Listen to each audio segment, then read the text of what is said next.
Good morning, everyone, and welcome to the Township of Georgian Bay Committee of Adjustment meeting for Friday, March 13th. It's now 0900. My name is Tom Hill. I'll be chairing the meeting. And before we begin, I would like to ask everyone if they would mind turning off their portable devices so as not to cause any interruption. I would also like to point out that the proceedings today are being recorded and being published live on the Township of Georgian Bay website. And in order to accommodate that, we have a number of microphones throughout the room so that those that are listening online can hear clearly. With that in mind, I'd like to ask to keep any background noise to a minimum. And if you are asked to speak to the committee, if you would step forward to one of the microphones that are mounted on the desks in front of you, that would be a big help. This morning, we have a public meeting scheduled for 4 minor variance applications. I will summarize briefly the procedure that we will be following for the meeting. First, the Secretary-Treasurer will advise the committee as to when, how, and to whom each of the notifications was circulated for the applications being considered. Next, each of the applications will be considered separately. Planning staff will advise the purpose and effect of the applications and provide any information that is relevant. The Secretary-Treasurer will summarize any correspondence on the file, and from there the application may make a brief presentation if they so choose, and the public will have an opportunity to address the committee as well. Following that, the application will be brought before the committee for consideration of the motion to either pass, defeat, or defer the decision of the applications. The minor variance applications being considered this morning are A20-02 for 2792 Island 3420 in Georgian Bay, A20-04 for 10 Bloody Bay Road, A20-05 for 8920 Go Home Lake Shore, and A20-06 for 219 Haskins Drive. Before we begin, I would also like to point out that today will be the final Committee of Adjustment meeting for one of our distinguished planning staff, Madam Dana Suddaby.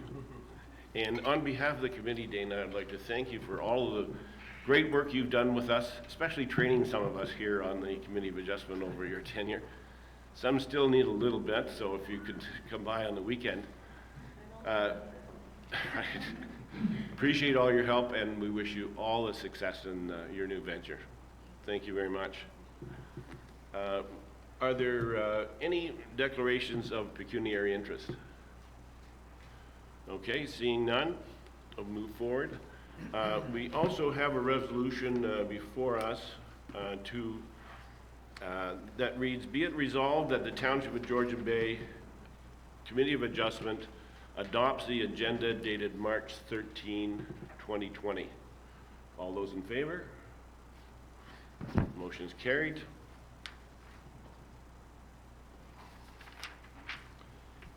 All right, our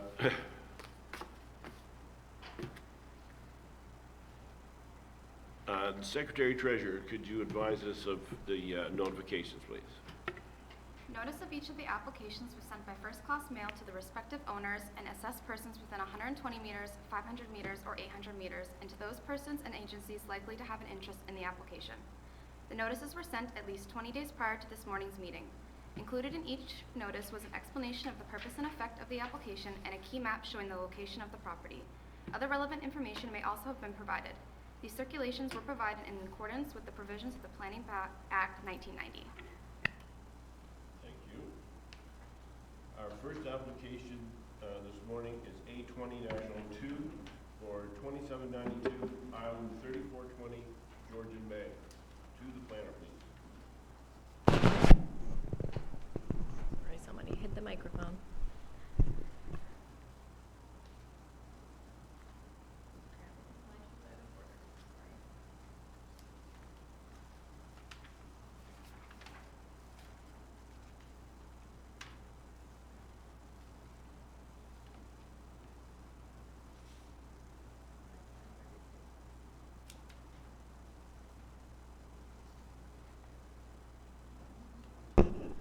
sorry, a little technical difficulty.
Dana, if we're gonna be a while, maybe we just go to the next one, we'll come back to that one.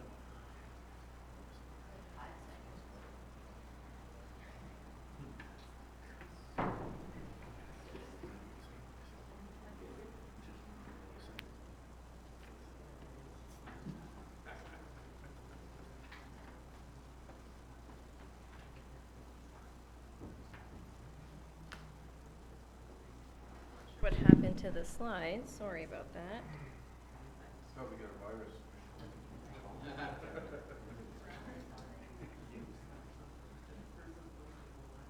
Okay. We'll use these. So the application that we have in front of you is for 2792 Island 34. Dana, is your microphone on? Yeah? Oh. Can you not hear me? See if I can come closer. Is that better? Yeah. Okay. So the application, the subject property is shown on the screen in black. It's just outside of Monument Channel and Devil's Elbow Channel in order to put it into perspective for everyone. Subject property is zoned Georgian Bay Shoreline Residential Island, or SRI 3. Just to give you an aerial view, I don't know what happened with that. It is this subject property located here, and you can see the existing cottage is developed in this location. So the application is requesting two variances. One, to increase the maximum permitted gross floor area to 216 square meters, where 200 is permitted, and a front yard setback of 11.5 meters.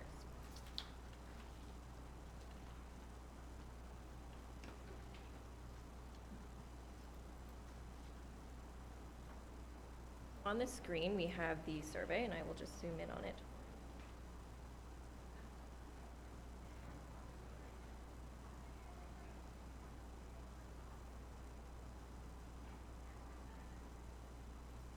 All right, so on the screen, we can see the existing cottage. So what the application is proposing is there is this existing cottage, this portion of the cottage, so it's kind of a T-shaped cottage currently. They're proposing to remove this northern portion and reconstruct it in order to reconfigure the existing floor plan, and I will show you the floor plan to make it more usable for the owner. And there's an existing screen porch here, and the site photos will help better explain everything. And they're proposing to expand that screened or covered porch. So the reason for the front yard setback. So under section 411 of the zoning bylaw, you're permitted to expand your existing cottage by a certain percentage depending on how far or close you are from the current high water mark, the 177.4 contour.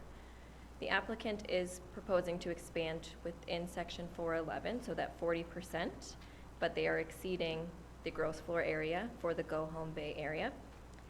However, section 411 says that you're not permitted to encroach into the front yard.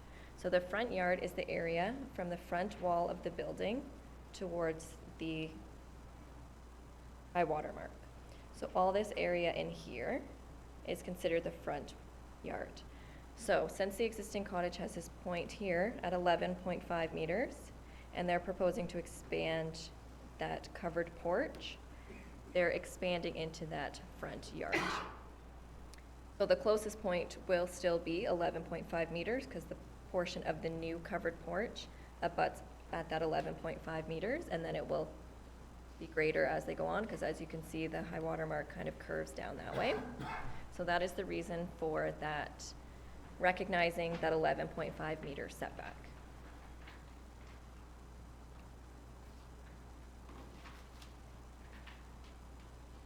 Here is the existing cottage. So this portion of the cottage will remain, and it will be the other portion, the other T section that, or L section, I guess, that they are replacing.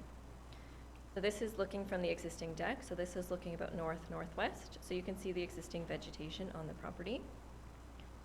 And this is a view to the north off the existing deck. No changes are occurring here. This is looking north. So on the right of the screen, you can see that existing covered porch. So that will be reconstructed. And that's that existing covered porch. So what they're proposing is they're going to expand it just past this other wooden piece, so before that window. It's about 10 feet that they're proposing to expand this covered porch. And this would be the area that they would be going closer into that front yard, but not going any closer than that existing 11.5 meter setback. So this is the portion of the dwelling on the right here that they're proposing to reconstruct. Again, the area of reconstruction, and as you can see, there is a significant vegetative buffer. This is just another view showing that existing vegetative buffer. And the existing cottage. So this is that portion that's going to be reconstructed. So as you can see, the varying roof lines, and no, it's not falling, that's just how it's constructed.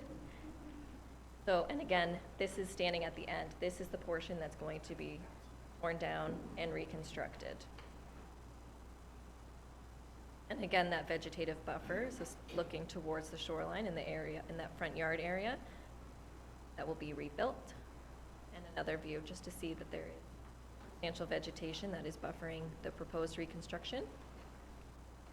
And this is looking from the bay, looking towards. So you can see the existing cottage, and then the portion that's being reconstructed is off this way.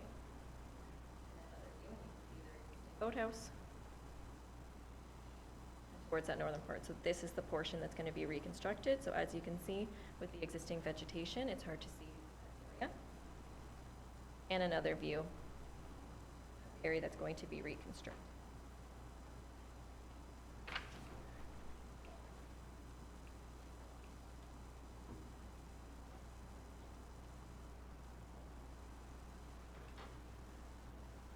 On the screen, I have the existing floor plan. So the existing floor plan is under 200 square meters. There is the other wing down here, but they're just mainly showing the portion that's going to be reconstructed. So as you can see, there are several doors that you have to go through in order to get to the farthest bedroom here. So what they're proposing is to remove this, and it will become shorter and wider in order to make it more usable. So you would go through the dining room, through the kitchen, through an enclosed room to the bedroom. So there's a lot of doors that they have to go to. So they're proposing just to make it more functional. So this is the floor plan that they will be proposing to make it more usable. So the official plan for the Go Home Bay Coastal Waterfront community states that the maximum gross floor area shall be generally limited to 200 square meters and 1.5 stories in height, or 6 meters. However, there is a section that states that a dwelling may be permitted to reach a maximum gross floor area of 265 square meters with the permission of the Committee of Adjustment. So that is why this application is in front of you and not going to council through an official plan amendment, because there is this policy that allows an increase over that 200 to go to the Committee of Adjustment. And they are not proposing any second story. It will stay that 1 story less than 6 meters in height. So the intent of the maximum permitted gross floor area of the dwelling is to limit massing and to create a relationship between usable space in a dwelling and the size of the lot. The increase in gross floor area of the dwelling is a result of reconfiguring that existing floor plan in order to make the cottage more functional. So the cottage was originally constructed in 1910, and then over the years several additions were placed on the dwelling. So the partial demolition will allow for the reconstruction of that area, and the other portion of the cottage will not change. And the intent of that front yard setback is to maintain a balance between built and natural form and to allow for a vegetative buffer. So as you can see from the site photos that I showed you, that vegetative buffer will remain, and any visual impact that may result from this application has already been established since they're just rebuilding that existing footprint, but changing it a little bit. So the applicant's agent is present if you have any questions for them or if you have any questions for me. Staff are in support of the application as it does meet the 4 tests of the Planning Act. Thank you, Dana. Has there been any correspondence on this application? 3 letters of support were received from Diana Cape, Michael Williams, and Derek Wizard, and the Madawaska Club has no objections. Is the applicant present? And would you care to add anything to the comments from the planning department? If so, please come forward and give us your name and address for the record, please. I'm Ian Till. I'm the applicant. I don't really have much to add. I thought the presentation did a good job of describing what we're trying to accomplish and the reasons behind it. If you have any specific questions, I'm happy to respond. But I believe it's been pretty much laid out for you. Thank you. Thank you. Are there any members of the public that wish to comment on this application?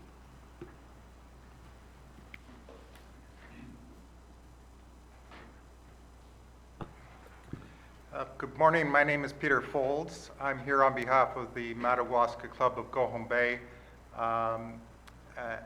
As the Secretary Treasurer indicated, we have submitted a letter indicating that the Madawaska Club has no objection to this application, but I did want to take this opportunity, because it's my first time appearing before this committee, to briefly introduce myself and our organization.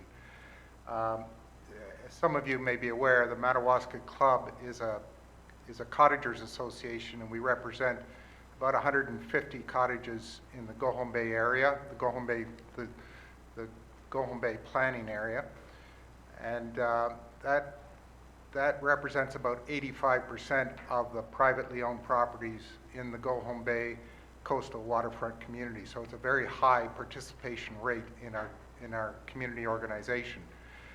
The Madawaska Club is also, it's a corporation, and it's also a landowner in its own right, and owns several hundred acres of land in the Georgian Bay community, which most of which are zoned as open space and maintained in their natural state. The organization has what we call our Land Use Planning Committee, whose mandate is to review all applications that come before the Committee of Adjustment or Council with respect to zoning and land use in the Georgian Bay area. And I'm here in my capacity as chair of that committee. Our committee reviews the applications and makes recommendations to our board of directors, and then comments on the applications for the benefit of the committee and for the benefit of the community. So that's briefly just to sort of bring you up to date.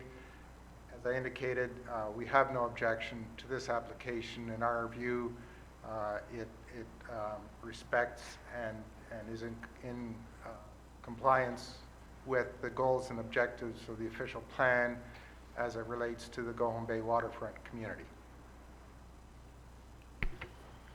Thank you. Thank you very much for attending here today, Mr. Foles. And I'd just like you to know that as a part of the Committee of Adjustment, we do very much appreciate the comments that we receive from the cottage associations, and especially from the Madawaska Club, because of the long-standing relationship we have with that land. You give us insights that we normally wouldn't have. So please continue to do so. And, like I say, I appreciate you coming today. Are there any other members of the public that wish to address this application?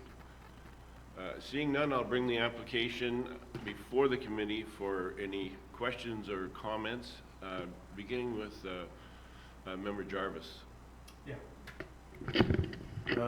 While I have no opposition with the actual change in the cottage itself, I do have a question for the planning department, and that's to do with what was sent out to us and this is a common complaint, so you're going to hear this for about the 8th time from me. The survey that came through is very difficult for us to blow up and read. And I'm wondering if we can do something to correct that so that in future we can have better prepared questions for you as a result of that, because I can't read numbers. Once I blow it up, it gets to be very, very blurry. Just a comment there.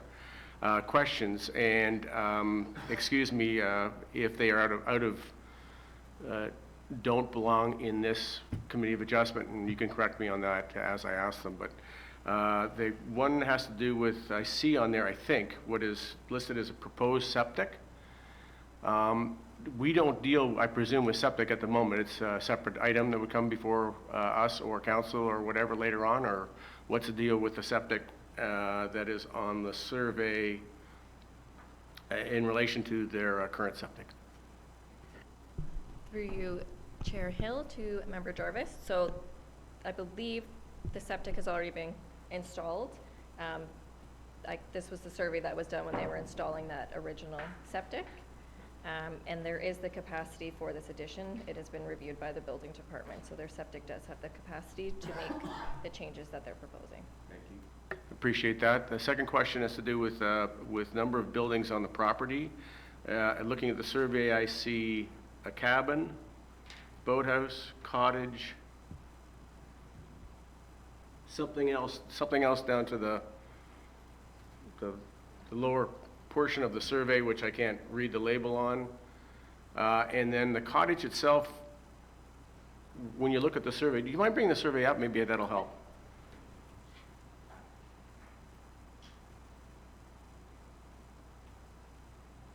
Thank you. Yeah, keep your cursor right where it is, and then there, the building down below the building, is that part of the current cottage? Is that an old cottage that's no longer there, or what is that? It is part of the current cottage, so it's all attached, because everything was kind of built in sections. Okay, so it's all part of the photographs that we've been looking at. Okay, Yeah, that yeah. clarifies that for me. So again, I'm just going back to all the buildings. So we've got one up above that I believe is a cabin. Yep, there's a sleeping cabin, an in-water boathouse, and a dry land boathouse. And what is the permissible number of buildings on a piece of property like this? These buildings, I believe, were all built in the 1950s. But so they are permitted a dry land boathouse. So technically, everything is legal on this property, just given the date. I can check how many buildings. Thank you for the clarification.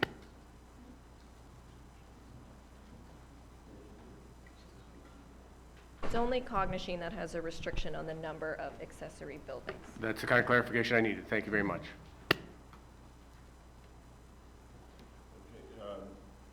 Member Matthews. Thank you, Mr. Chair. I guess, Dana, just a point of clarity in my own mind. We're talking about the 11.5 meter front yard setback. And you suggested or commented that the porch is going to be extended. Is that correct? Couldn't find any dimensions to when I was looking at it, just to confirm that.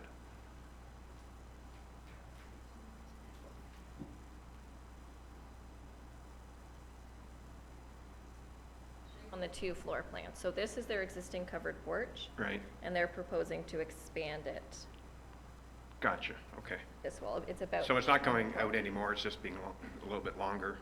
Yeah, so it's gonna be about 10 feet longer and maintain that 11.5 meter setback at the closest point. So right here. Okay.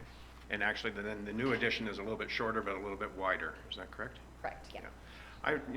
They've got support from the neighbors. Mr. Folds been kind enough to write a letter and attend. I don't have an issue with this application. Thank you, Member Matt.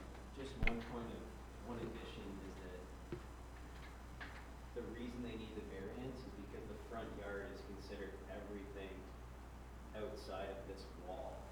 So even though they're adding this piece here and it doesn't extend further than the existing wall, this is considered part of the front wall, and that's what we're seeking. Thank you, Mr. Member Ferguson, please. Yeah, I believe they're permitted at 200 square meters, and he's asking for 216, which equates to about 172 square feet, which, in my estimation, is certainly not a huge ask. If you look at the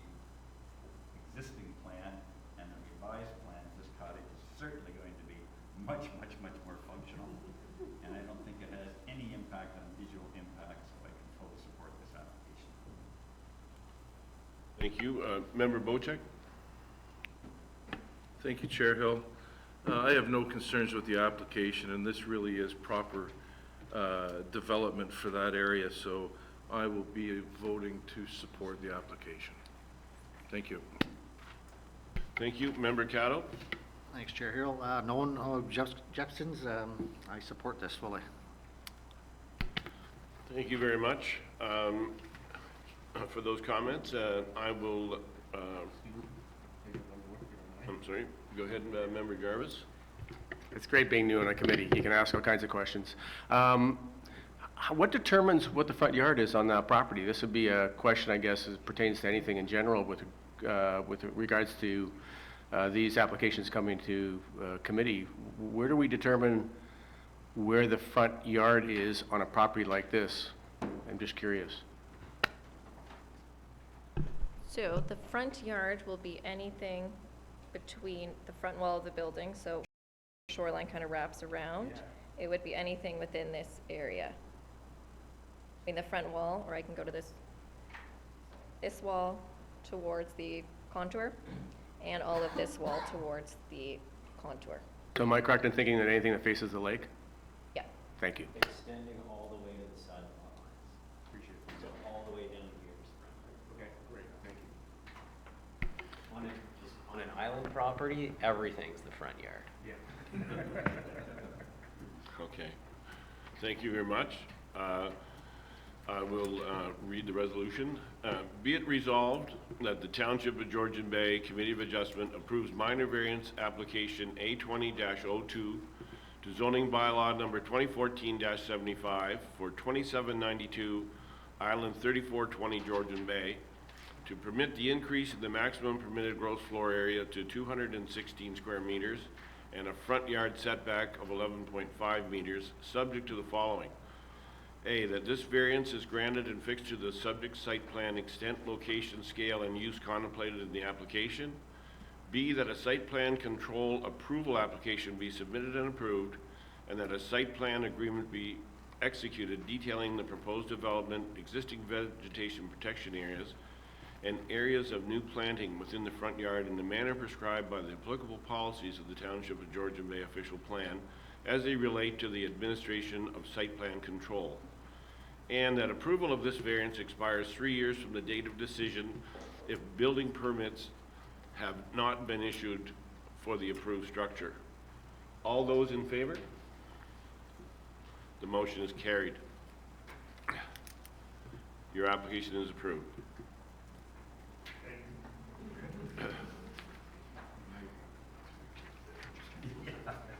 Our next application this morning is application number A20-04 for 10 Bloody Bay Road. To the planner, please.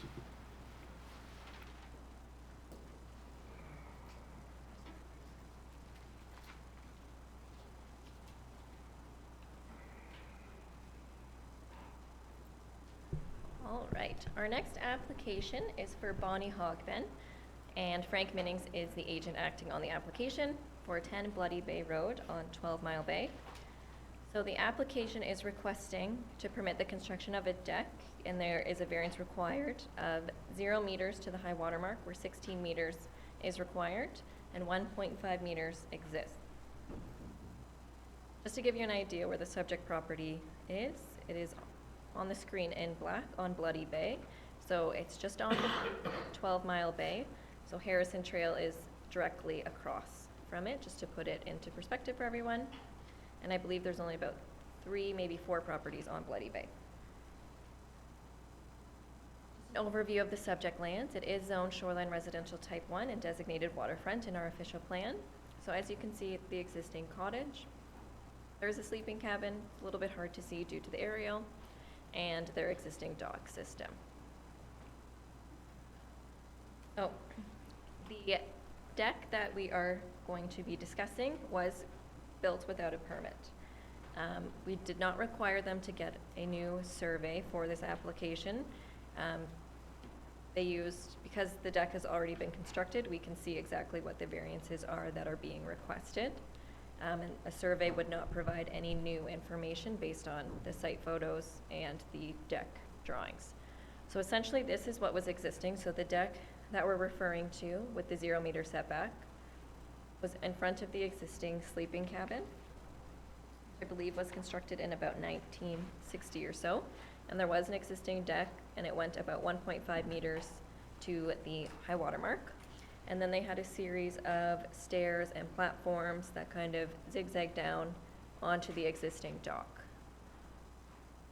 So what they have done is reconstructed, and I'll show you in the site photos it better explains, but essentially there was a series of walkways and platforms that took you down to the dock, and what they did was, rather than having all of these different levels and stairs, was bring that deck out to the same area where those platforms and stairs were.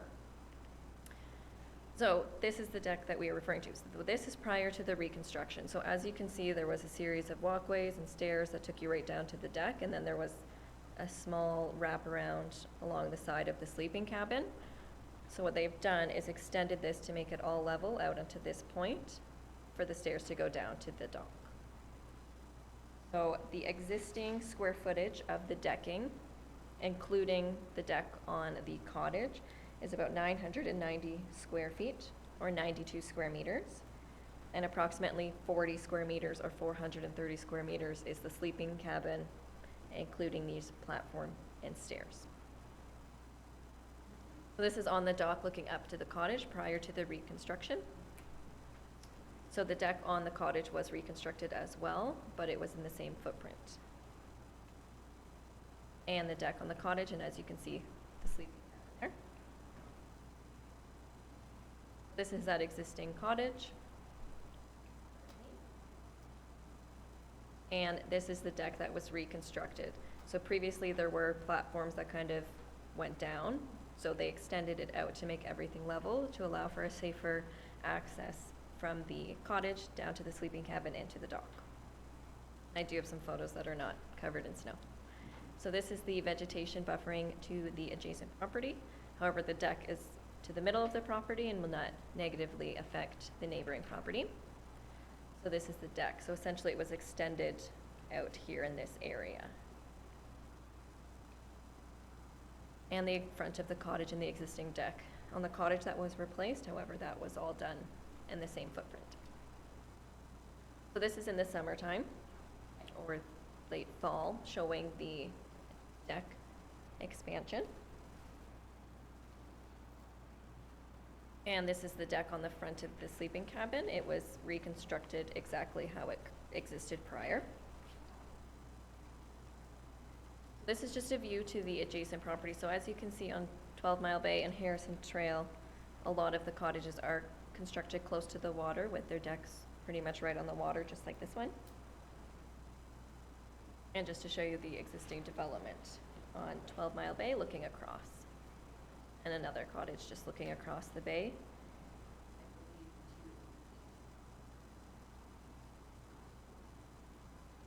So the intent of the front yard setback provision is to ensure structures are adequately set back from the shoreline and to provide for an area of vegetation. So although there is no vegetation in this area between the deck and the shoreline, the visual impact was already established through the existing sleeping cabin and the existing deck. So the total square footage of decking did not change. It's just a reconfiguration, and since they changed walkways to a deck, it put them into a variance. So the applicant would have been able to rebuild everything like for like and kind of do those Mickey Mouse staircase down to the water. However, they expanded it to make it safer and more accessible for them.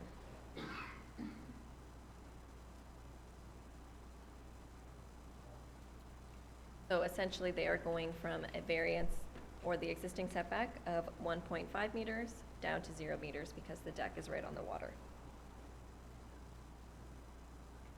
As a condition of approval, site plan control would be applied to the subject lands in order to add some more vegetation along the shoreline and maintain all of the existing vegetation. The applicant's agent is present if you have any questions for him or if you have any questions for myself. Staff are in support of the application as the reconstruction does not negatively impact the aesthetic quality of the waterfront community, and they have essentially just reconfigured what was existing prior. So staff are in support of the application as it meets all 4 tests of the Planning Act. But I'm happy to answer any questions that you may have. Thank you, Dana. Has there been any correspondence on this application? No correspondence was received. Okay. Is the applicant or his agent present? And do you wish to add anything to the comments of the planning department? Okay, thank you. Is there any member of the public who would like to comment on this application? All right, seeing none, I will bring the application before the committee for questions or comments, beginning with Member Caddo. No, to me, it looks like you made it a lot safer and way better looking compared to what was there, so I have no objections to this. Member Bochek?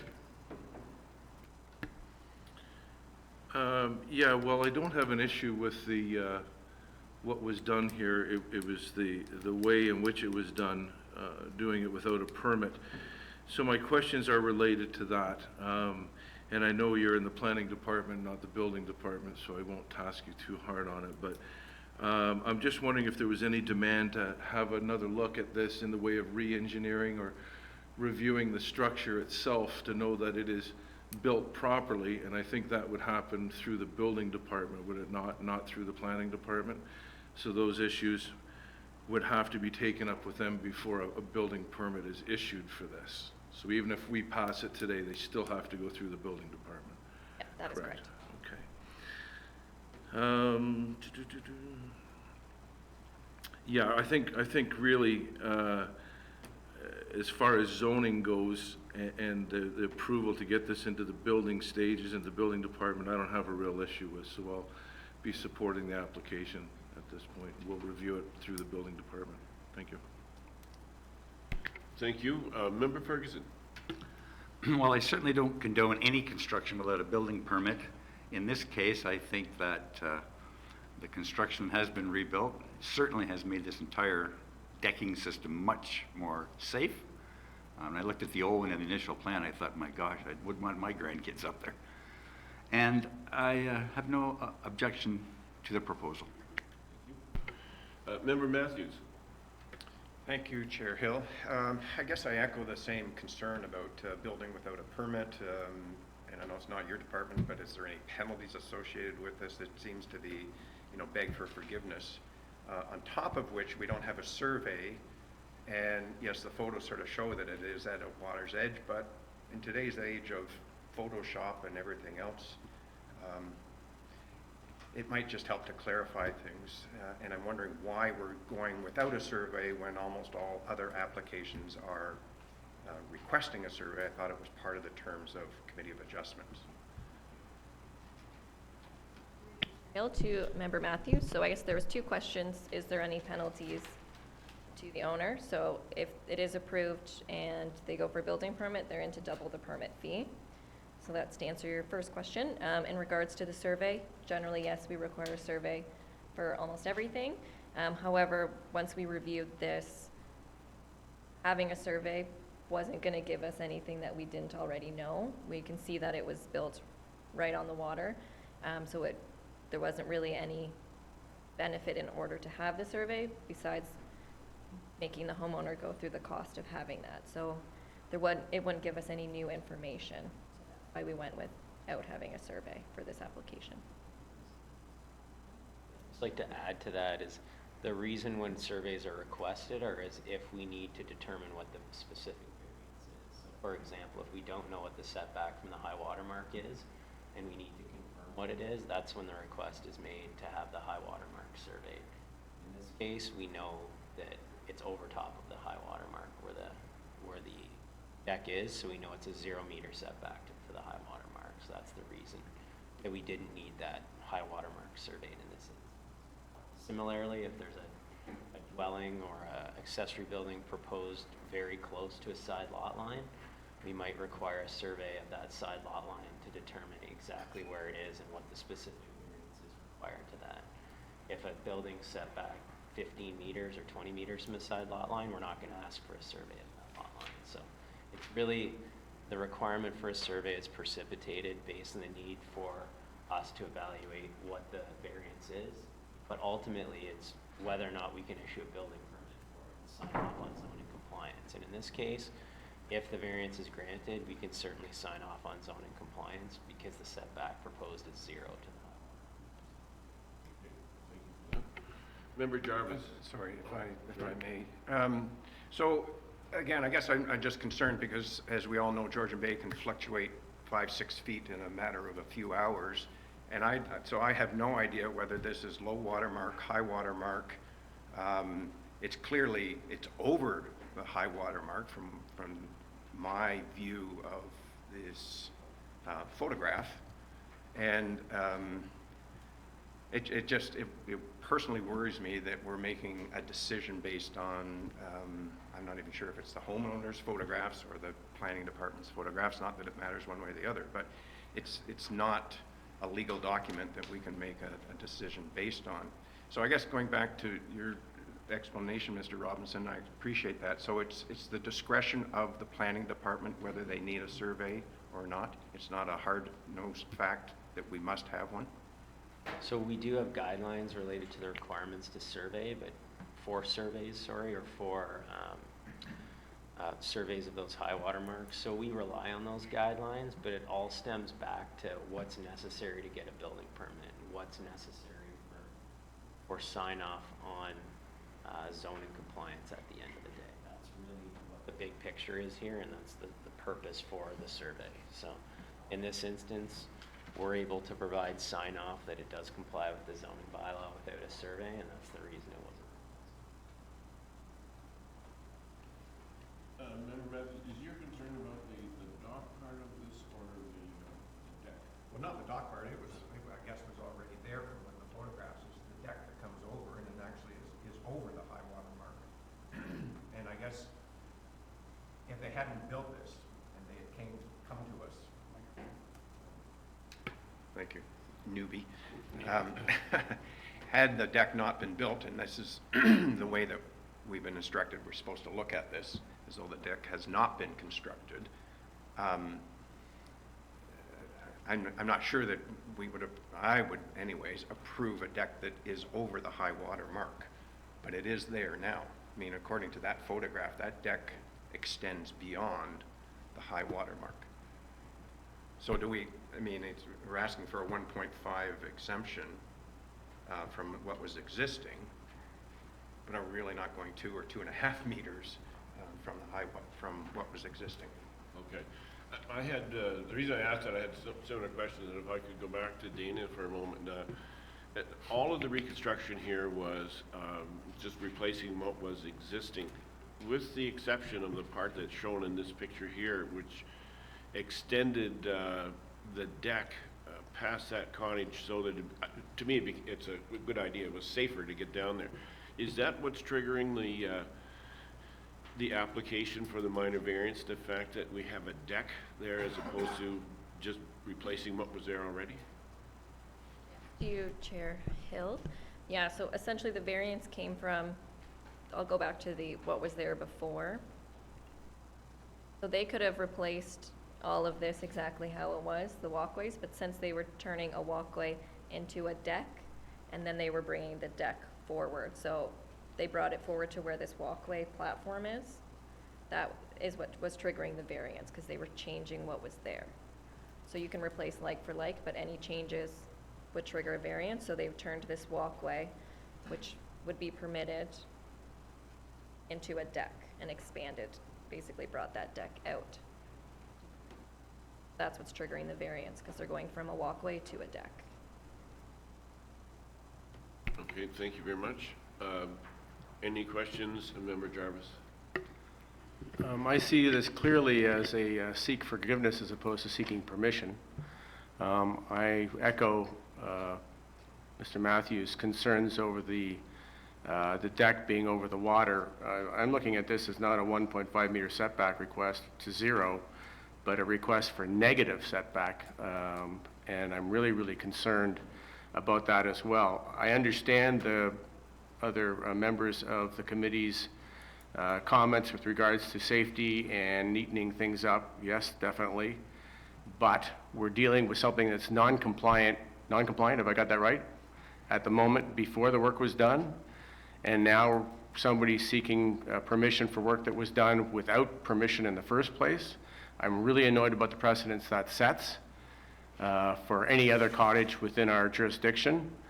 I don't like that at all, and I prefer that, again, I don't know what the penalties are, but I guess I'll ask a hypothetical question, and that would be if this home cottage owner, property owner, had come to planning prior to construction with a request to do what he's done, what would planning department's reaction have been at that time? You can choose not to answer that, I would understand that, but if you can give me an idea of what the probable answer might have been, it would help me a bit on this. Thank you.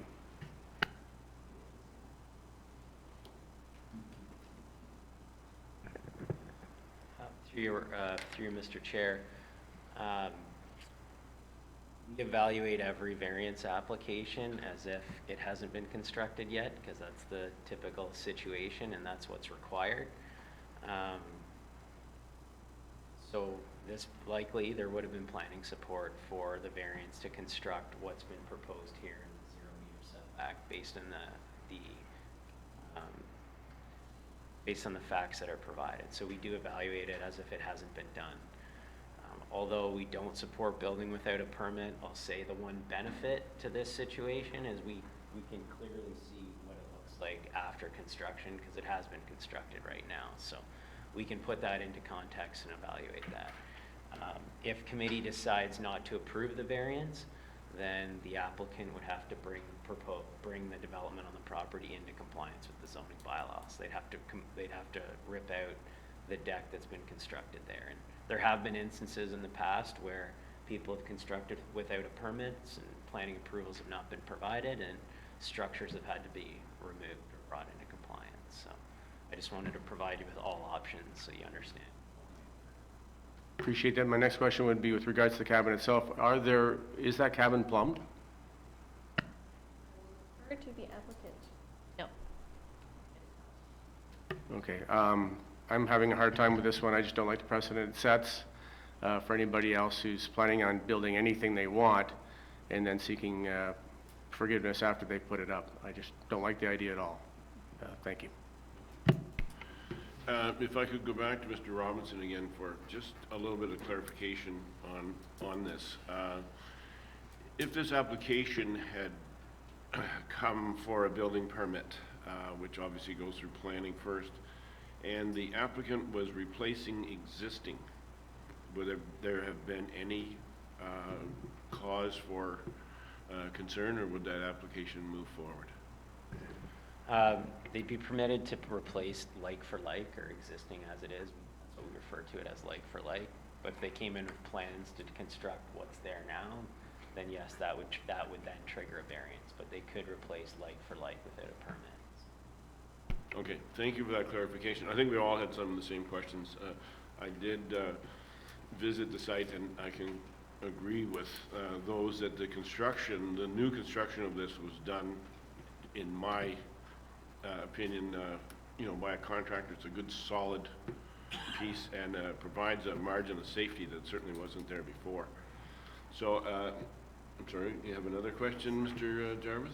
Yeah, your comments have sparked something else in my mind. I'm thinking that Mother Nature may have a different idea on what's going to be permitted on this property based on water levels. I am curious to know that if the current construction that's in place, being in the water, being in the ice, if it were to be rearranged by Mother Nature in the next little while, he is eligible to apply and replace anything that is damaged by the water. Is that correct? That's correct, that he has approval for. Yeah, I don't think you're going to find that the major structure is in the water. It's on solid rock. Anyway, that's there. Yeah. Okay, if there are no further questions or comments, I will read the resolution.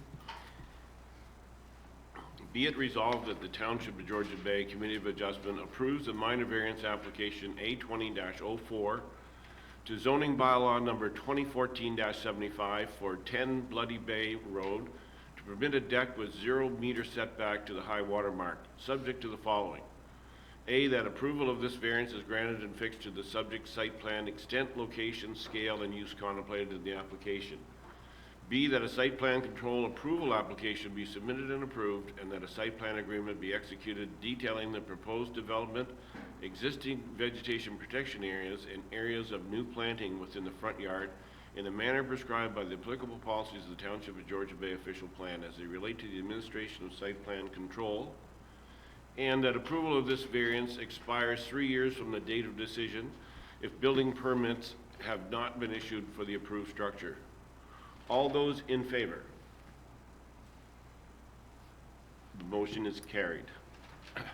Application is approved.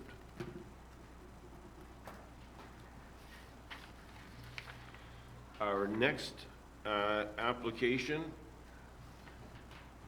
is number A20-05 for 8920 Go Home Lake Shore. To the planner, please. So the next application is related to lands at 8920 Go Home Lake Shore, which is located on Go Home Lake, and the applicants are John and Kathy White. So the purpose of this application is to request to permit an expansion to an existing legal non-complying dwelling of 26 meters, square meters that is, which is approximately 280 square feet, to match the existing front wall of the dwelling pursuant to the Shoreline Residential Type 1 zone, with a front yard setback of 13.5 meters where 16.8 meters currently exists. So here's an overview of the township. As you can see here, we're looking to Go Home Lake area, and the property is located on the southwest portion of Go Home Lake. And then zooming in a bit further, here we are in Four Seasons Bay, and here in the center, highlighted in black, is the subject lands. So here we have some aerial imagery of the property from 2018. Here. So currently there is a single detached dwelling, a shed, a firewood shelter, and a dock on the property. So here's a brief overview of essentially what the purpose of this application is. Here outlined in red is the existing dwelling, and the applicant is looking to essentially expand this front wall and square off that front piece. And the purpose of this application, the reason why it's in front of committee, is essentially as to what Mr. Robinson was saying earlier. The entire portion of the existing front wall in front of it is considered the front yard, so this would be considered expanding into that front yard. It's important to note that the application meets all of the requirements of the zoning bylaw with regards to the expansion provisions for legal non-complying structures, so it is just a matter of allowing it to expand into the front yard. So staff have not had the ability to go out to this site, of course, due to it being water access, and therefore I am reserving a recommendation on this application to the committee at this time and do request a deferral for a later date. But any comments from the public and members of the committee are welcome, and they'll be taken into consideration at the time of recommendation. Thank you very much, Victoria. I agree that there's a tremendous benefit and obviously a necessity on the part of the planning department to have your feet on the ground and see what's being proposed.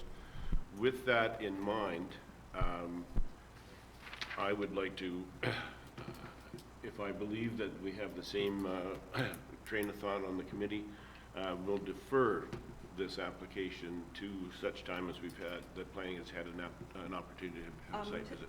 Mr. Chair, do you mind just making sure that no one here from the public is here to make a comment, just in case? Well, or just so that we're not in conflict of any of the procedural rules, I'm not going to entertain any conversation. If we defer it now, then we are avoiding having a public meeting. So I will not have comments. So you have a question, Member Bocek? Yeah, just moving immediately to a deferral based on planning's report. I, for one, did have the chance when the ice road was in, which is a very short window of time this year, to get up on the lake and have a look at this. So I don't have any concerns with moving forward with this, but I understand if the rest of the committee has not had the ability, if that's their wish, then they can vote that way as well. And the only reason for that, just so for clarity, we've had this situation before, and so my understanding of the procedural, and we were back and forth on this several times, is that if we defer right at the outset without any conversation on the application, then we are avoiding the public meeting, so that when we do have all the information, we can go through our normal process. So I would like to move in that direction, but if there are any comments, especially if there are any new guys that have comments, we will entertain. Member Jarvis. Just a request to the planning department, if we can get, I can't tell where the high water mark is on that, and if I try and blow it up, I can't get anything at all. So if you can just send through future documents with the ability for me to blow up and have a look. Oh, it's good, it's lake, it's in a lake, excuse me. I stand corrected on that. Mr. Chair, if you don't mind, sorry, I'd like to make one more comment before we continue. So we did advertise today as it being a statutory public meeting, so we do have to ask to make sure there is no one here to make comments. If we did defer it without doing that, we would have to recirculate the application for another public meeting. Okay. It was the intent of staff essentially to see if there were any comments here. We have not had any written or phone comments on this application, so we are comfortable moving forward with a recommendation at the following meeting. I just wanted to make clarification, so if you wouldn't mind asking the public, Sure, that would be I'm appreciated. just, you remember the last time we had our, I know, it can- our clerk who was involved Yeah. and gave some really great recommendations, so as long, like we're being, as long as we're not, you know, going outside of those recommendations, I'm fine with that. So Okay. first I will Thank you. ask our Secretary Treasurer if there's been any correspondence in this application. No correspondence have been received. Okay. I'm sorry, before that, we're going to hear from Member Matthew. I guess I want clarification that, I understand Victoria asking the public because it was advertised, and my understanding is if it's been advertised, we have to have the meeting, even if we don't decide anything. Well, hopefully we're going to decide to defer. But thinking the public, if they all have that opportunity, once the weather clears up, and have an opportunity to visit the site and have a concern, can they voice that concern at when it comes forward next time, be it, I'm not even suggesting next month would be the right time for it, but it may be 2 or 3 months from now. Would the public still have that opportunity to voice their concerns? Through you, Mr. Chair, yes, the public can send in comments orally, written or by phone to the planning department, which we would circulate to members up until the point of a decision being made. We can't withhold comments being made. If this did come back, there wouldn't necessarily be a public session here, but it would be up to the chair to allow members of the public to speak if he so chooses. All right, thank you. That's my understanding as well. I just want to make sure that we're all on the same page with that. So any other questions or concerns on behalf of the committee? All right, seeing none, is the applicant here? No? Are there any members of the public that would have questions or comments on this application? Okay, seeing none, I will read the resolution, and I'm sorry, okay. And we will go from there. Be it resolved that the Township of Georgian Bay Committee of Adjustment approves the minor variance application A20- I thought this was 04. Nope, we're at 05. Okay, A20-05 to zoning bylaw number 2014-75 for 8920 Go Home Lake Shore to permit an expansion of 26 square meters, 280 square feet, to an existing legal non-complying dwelling with a front yard setback of 13.5 meters, subject to the following. A, that approval of this variance is granted and fixed to the subject site plan, extent, location, scale, and use contemplated in the application. And B, that approval of this variance expires 3 years from the date of decision if building permits have not been issued for the approved structure. So again, just for clarification, I am going to ask for a vote on deferral. And if we are in agreement, we are deferring the application. And just so that everybody's clear, if we are not in agreement on a deferral, the application is denied. So there's no question on that later on. So, okay? Point of clarity, the resolution said we were going for approval. Yeah, I'm going to ask for a deferral, and I'm going to ask for a vote on deferral. They all say that. Okay, so we don't Yeah. have to vote on the No, I see. approval. No. Yeah, I see your point. We're doing one thing and saying I another maybe. perhaps may have, should have said deferred on that, okay. And for the record, I'll call that being deferred. And I would now ask for a vote on deferral of this application. All those in favor of deferral? Okay, the application is deferred. Okay. Our next application is A20-06 for 219 Haskins Drive. Now, again, just for a procedural, it has been noted in the documentation associated with this application that the planning department does not have all the information that they need in order to make a informed decision on this application, and the planning department is requesting a deferral. My understanding of the procedural is that we can, at this point, have a vote on a deferral without having any discussion on the application, and that it still is subject to a public meeting in the future. Mr. Chair, if the committee did vote that way right now, we would have to recirculate to trigger another public meeting. The owner is here, and I do understand that he would like to hear any comments that committee could provide at this time, as well as for me moving forward before I make my recommendation. So I would request committee to allow me to make my presentation, as well as any comments to come through. That's my request from staff. Okay, I just wanted to make sure that we're all on the same page with this one as well, and if that is the case, then I would refer this application to the planning department. Go ahead, Victoria. Okay, so our next application is in regards to 219 Haskins Drive, which is on 6 Mile Lake. So the purpose of this application is to permit the removal of the existing dwelling, to reconstruct a new single detached dwelling, and to reconstruct the existing sleeping cabin to improve the foundation, subject to the 6 Mile Lake residential zone. So this would require a front yard setback to the dwelling of 7.3 meters, and currently the dwelling is located 7.9 meters from the water, and a maximum height of a sleeping cabin of 3.6 meters to, again, increase the height to allow for some foundation, which I'll show you some pictures in the coming slides. So here, again, we're located 6 Mile Lake, and we are on the west side as shown here. And then zooming in a bit further, we're just right on Haskins Drive. It's that first kind of set of properties that you get to just south of Crooked Bay Road. And then here we have some aerial imagery from 2018. So as you can see here, this property does have this very inlet bay area along their shoreline. So again, for clarification, this entire shoreline is considered the front yard. So anything from the structure towards that line, any part towards the lake is considered the front yard. So there is currently a existing dwelling, a sleeping cabin, a shed, a carport, and a boat port on the property.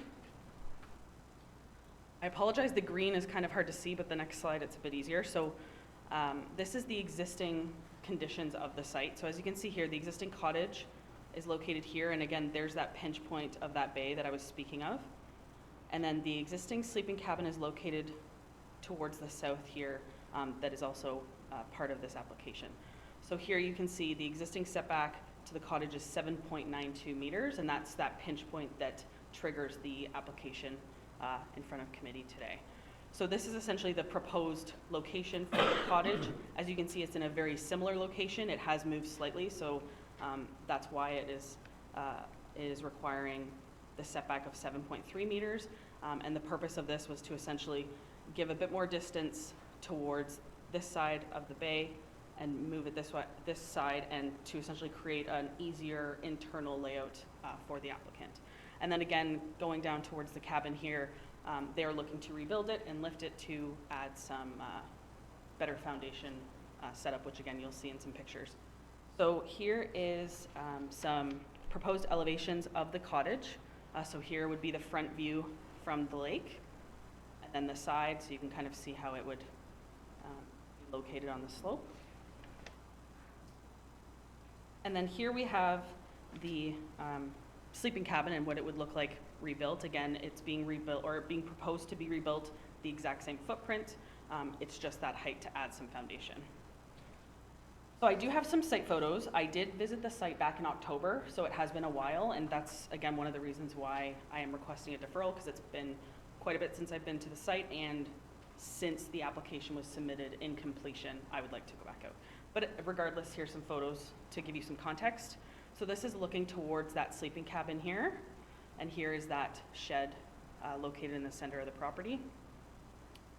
This is looking from the front wall of the cottage out towards the lake. So here we're looking from the deck of the cottage towards the sleeping cabin, and you can see the mature vegetation that does exist and would not be removed as part of this application. And here's the existing deck system in front of the cottage. Sorry, dock system, not deck system. And here we're looking from the deck of the cottage towards the existing boat port, and this is that inlet bay portion of the shoreline.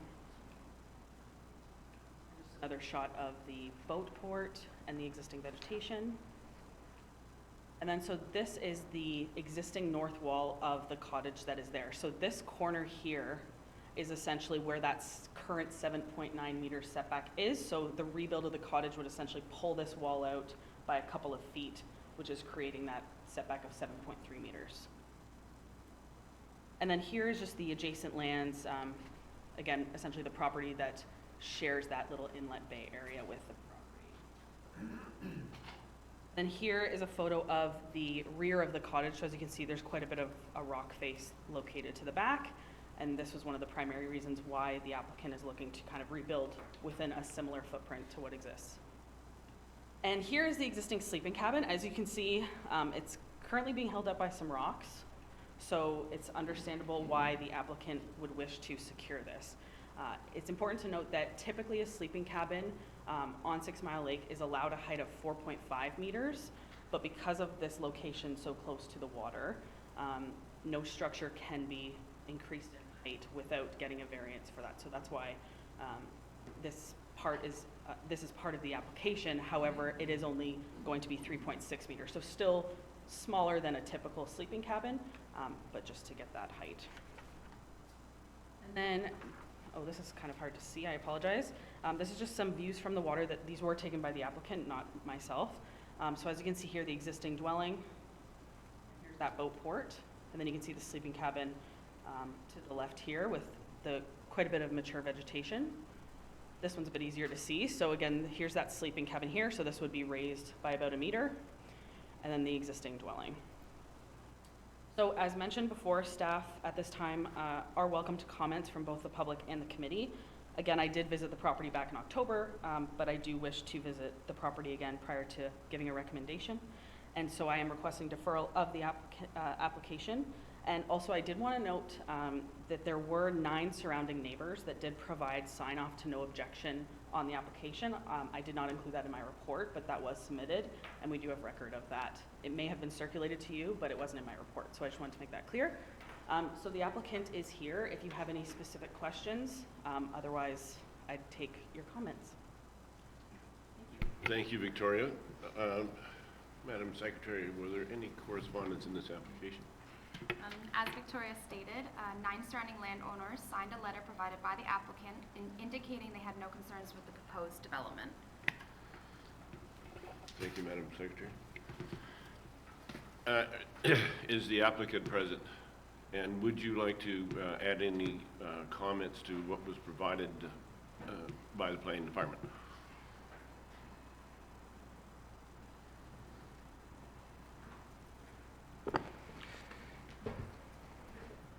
Good morning. My name's Eric Luksep. I'm sorry, could you spell your name for us? Yes, it's on the application, but it's Luksep, L-U-K-S-E-P. Okay. Couple of quick comments. So I've had the pleasure of working with the planning department for a little over a year now, and really the objective was to understand the envelope within which I can work within the bylaws and SR6, and Victoria's been most helpful along the process. There's really the two variances, one for the cottage and one for the cabin. As identified earlier in the first application for a peninsula, or I guess an island, certainly, and which is in my case the peninsula, that I've got three sides that qualify as frontage. If we take a look at the distance there, that's the 7.32 meters. That's the one side, that's actually the west side. Then there's the front of the cottage, which is, I can't quite make it out, but anyways, going perpendicular to the west, yep, right there. And then there's the third side, which is on the right there. In essence, looking to move the one side, which is the west side, I think over 2 feet, and just to give us a little bit more breadth of working room within the cottage. That side does move towards the it's really a swamp. We can certainly revisit the pictures, but it's towards a swamp. Number one. Yeah. So if you take a look where the boat port is, just to the left of the boat port there, on the left side of, we'll just go back to that. But yeah, exactly. So there's no visibility to the greater part of the lake, which is really the north side of the lake, or north of the property, or east of the property. So it doesn't change the view from the canoe as I've heard described in the past. That's number one. Number two, throughout this process, I've consulted with neighbors, specifically my neighbor that's directly adjacent to that side of the cottage, and the one also, so right there.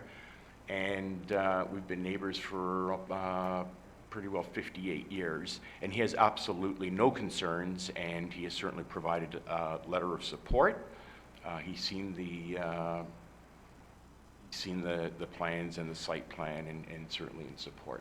So that's my comment with regards to the request to move that sidewall 2 feet over, and addresses why that or moves towards the or reduces the front yard, technically the front yard setback by 2 feet.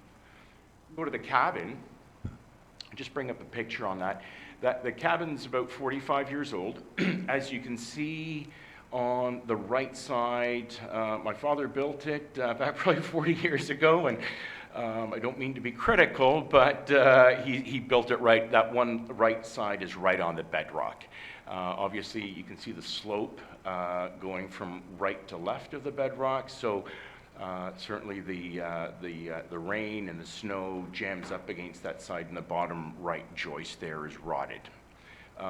What would have, I guess, mitigated that is if it would have been built back 40 years ago with maybe at least a foot off the bedrock to allow for flow and air to pass through underneath. So currently the median height is 2.5 meters above grade. I'm asking for 3.5 meters above grade, which is 1.1 meters, which is 42 inches. It's not even 4 feet. And that's comprised of two parts. So one part is to lift it up to the foundation, up to anywhere from 18 to 24 inches above grade to allow for the flow of water, and then also to aerate properly, to dry out. Then the second part of that 42 inches is right now that roof slope is a 12-1 pitch. And it's not ideal for water flow off the roof, snow load, water flow. So what the new plans incorporate in terms of the design is a 12-2 pitch. Now, again, that's not going to necessarily, the snow's not going to slide off, but it's going to be shed style, so that instead of having the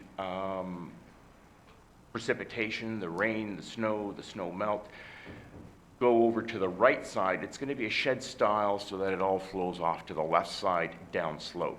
So the first 18 to 24 inches is to lift the bottom of the cabin up, and then another 18 inches roughly is really to increase the slope from a 12-1 to a 12-2. So that's going to raise the medium roof height. So there we go. That's the rationale behind the request to go from a 2.5 to a 3.5. The footprint's going to stay exactly the same. And those are my comments on the boathouse. I welcome any questions. Thank you very much for that. That does add some additional clarity that wasn't included in the actual report. Are there any members of the public who wish to comment on this application? Okay, seeing none, I'll bring the application before the committee for some questions or comments. And let's begin with Member Bocek. Thank you, Chair Hill. I'm fairly familiar with this property, Haskett's Road, being that I'm the counselor for that area. It's a very hot spot for me to visit, and I have been up to this property. While I understand, Victoria, that you haven't been up there since April. October, I'm sorry, October. I'm just wondering if you think something has changed between October and now, or why you would have to go up and revisit. And not questioning your ability, but just wondering what you feel has changed. Really, I'm fine with moving this application forward because I don't really see much of a reason to defer it. Being that I feel the application has asked for variances that are fairly minor in detail and with good reason. It's not really a want, it's a need to raise that up to allow the water to flow through and stop the rotting and allow the water to come off the roof of the property. So perhaps you could tell me what you think waiting from October till now the difference is going to be, if you don't mind.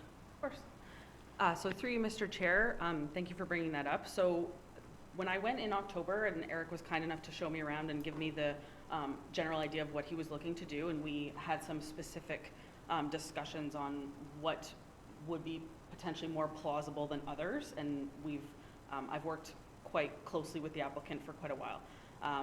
The official submission of the application wasn't until the new year, and frankly, it was a matter of I just haven't had time to go back to allow myself to be fully comfortable with providing the recommendation. However, if it gives the committee any comfort, I have been in quite detailed discussions with the applicant for about a year now. I just wasn't ready to put pen to paper, and also given the location that this is, I wanted to ensure that if there were any concerns from the public or questions that came up or from committee, that I had the time to evaluate those and bring those into consideration if there were comments provided, which there haven't been, which you can see today. So hopefully that gives you a bit better of an understanding where I'm coming from. And of course, if committee did want to move forward today, they absolutely can. You have the ability to vote to approve, and that's the purview of the committee. A supplement to that, if you would, Mr. Chair. So,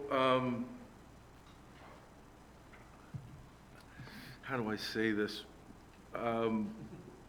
Do you feel that it's in the best interest of the township to defer this? And if it's the decision of the committee to defer this, I would certainly hope that it would be back in 30 days. We have a very short building window here, being in the near north, and contractors and such are very limited to the amount of time that they can work. So the approval of this is kind of paramount so that he can get going on this, and so that it can be completed. So I'm just wondering your opinions on that. Sure. So through you, Mr. Chair, if we would have had some negative correspondence provided, or any negative correspondence provided by the public here today, which would allow that person to potentially launch an appeal of some sort, then I would likely be more pushing committee to allow for a deferral, to allow for a planning opinion in writing to happen. But again, we haven't had any negative comments provided, so I would be comfortable with committee doing as they choose. But of course, you know, it is the ideal situation for the planning department to put their opinion in writing. But again, it is the committee's choice. Okay, I thank you for that, and I would ask the chair, obviously it's the chair's will to ask for a deferral on the behalf of the planning department.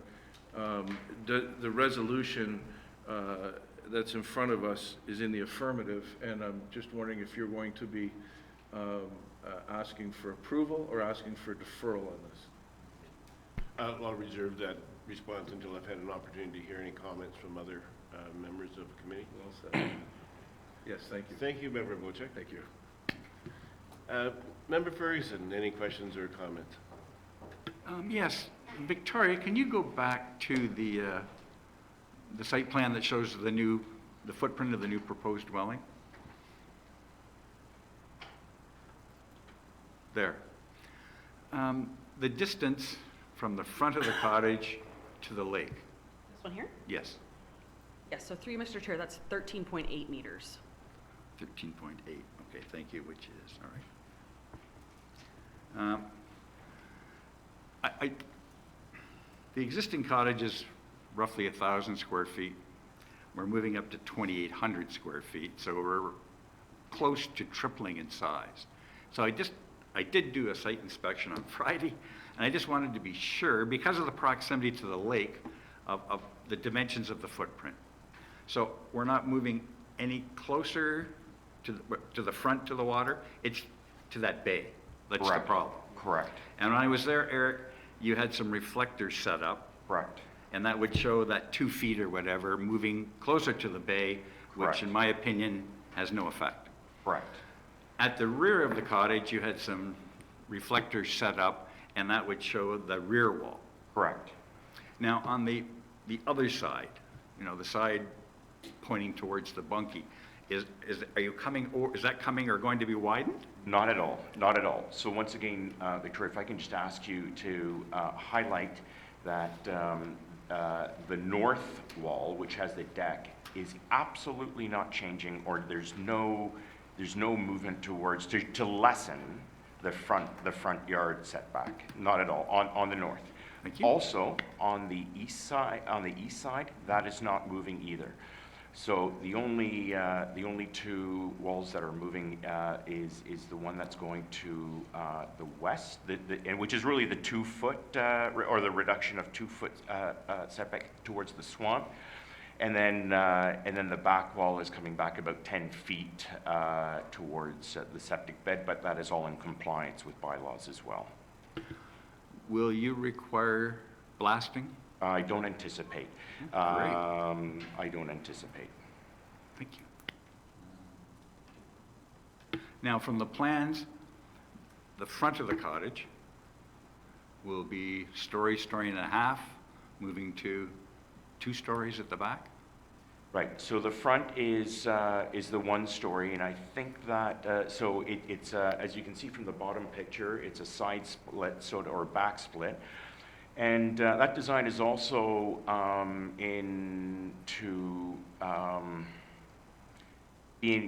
maintain the character from the lake, right? So both members will, if you've been to the site, looking at it from the lake, you're looking up. So that second story, when you're looking at it from the lake, it's recessed and it's tucked to the back. So it's not as if that median height, which is I think 22 feet, the median height of the setback is up front, and it looks like a bloody condo tower at the front, right? That's not, that's the last thing I want to impose upon the landscape as well. So to answer your question, the front half, which you see the left side on the bottom drawing, the roof height's going up a little bit, and again, so that I've gone with the shed style so that any precipitation, any snow, any rain drains, again, if you're looking for the top picture, from left to right towards the swamp. And then also the back as well is shed style so that any snow and rainfall drains to the back, which is kind of goes in hand with the landscape and the topography. Does that answer your question? Yeah, that's very informative. Thank you Okay. very much. You know, I am kind of familiar with this lot. Right. As you're quite well aware. Yeah, and I realize that you have some challenges too because you're basically on rock. Correct. And that does make it a little more difficult to try and place a structure to keep it there. So I have no problem with this whatsoever, Mr. Chair.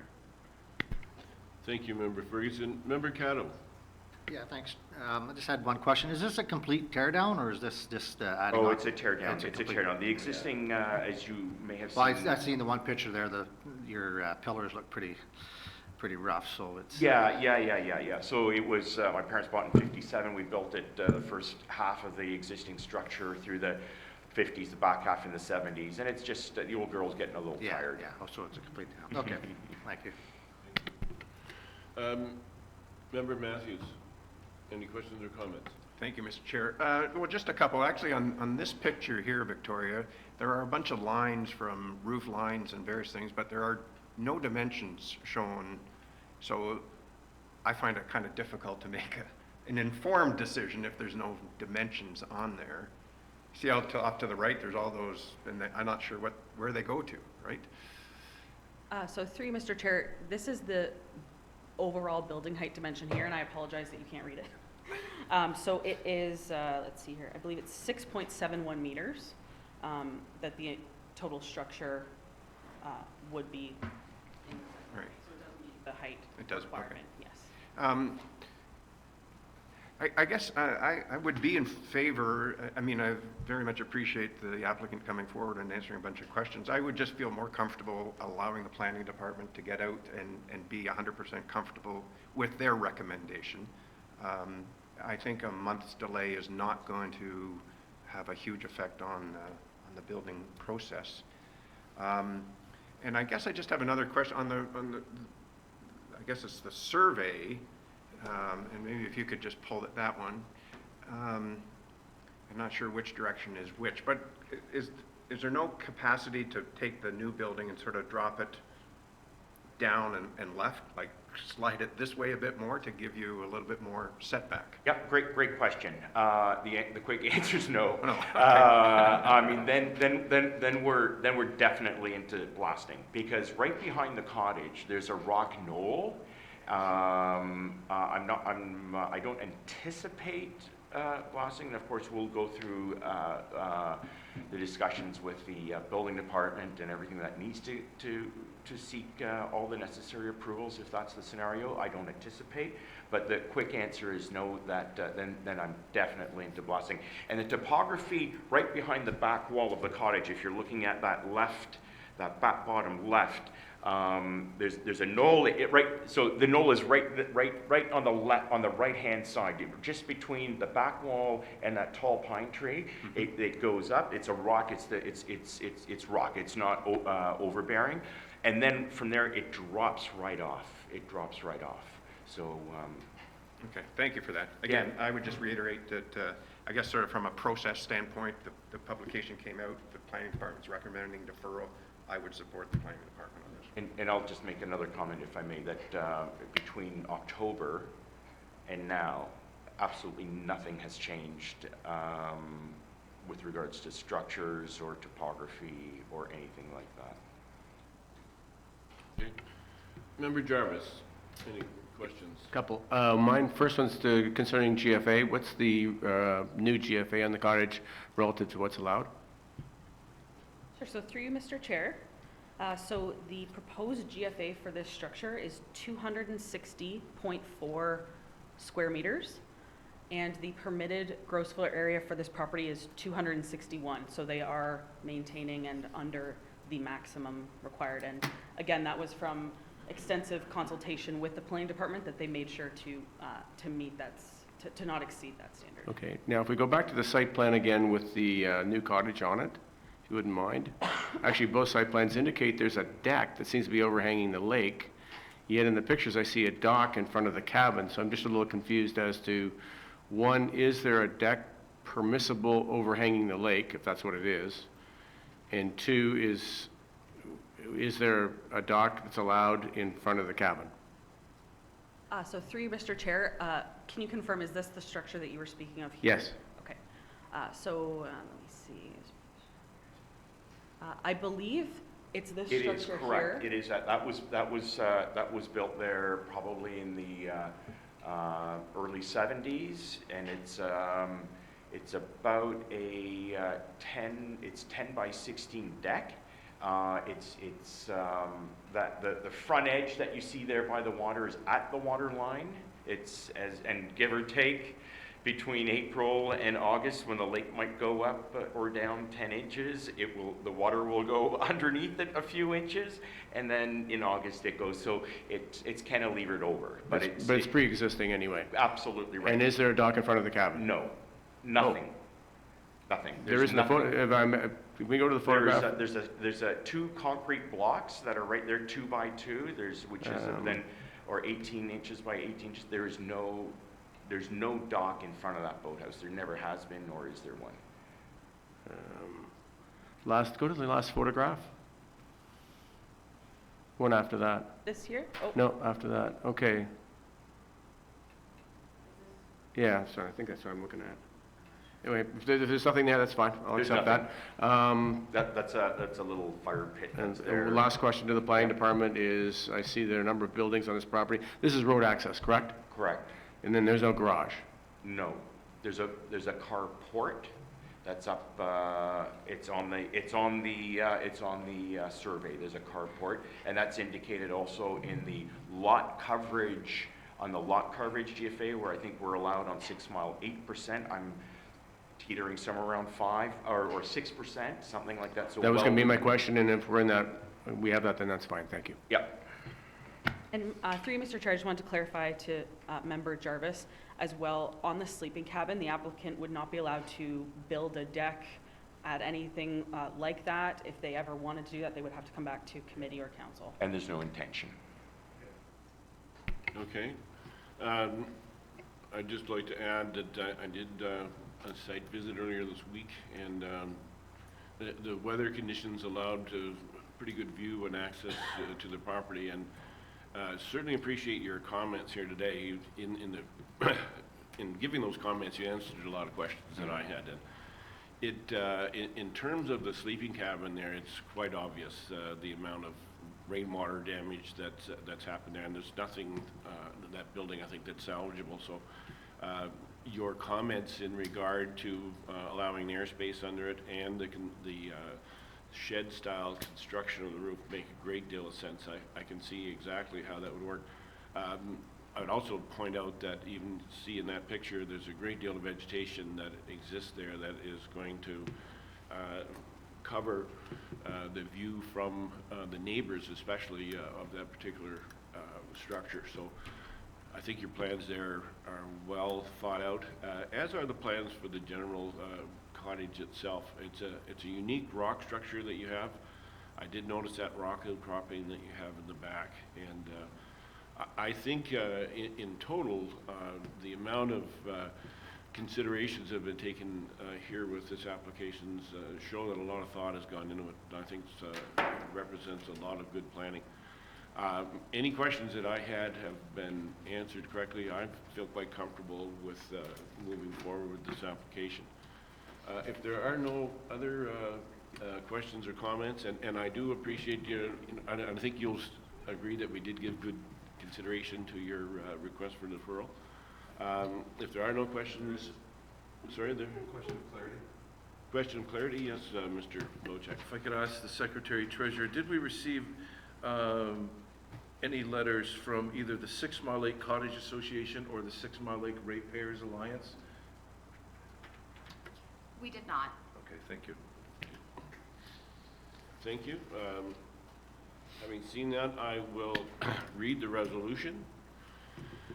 Be it resolved that the Township of Georgian Bay Committee of Adjustment approves the minor variance application A20-06 to zoning bylaw number 2014-75 for 219 Haskins Drive to permit a minimum front yard setback of 7.3 meters and a maximum height of the sleeping cabin of 3.6 meters, subject to the following. A, that approval of this variance is granted and fixed to the subject site plan extent, location, scale, and use contemplated in the application. B, that a site plan control approval application be submitted and approved, and that a site plan agreement be executed detailing the proposed development and vegetation protection areas in a manner prescribed by the applicable policies of the Township of Georgian Bay official plan as they relate to the administration of site plan control. And that approval of this variance expires 3 years from the date of decision if building permits have not been issued for the approved structure. All those in favor? The motion is carried. Your application is approved. Thank you for your time, and it's been a pleasure working with the planning department as well. Thank you. Our next our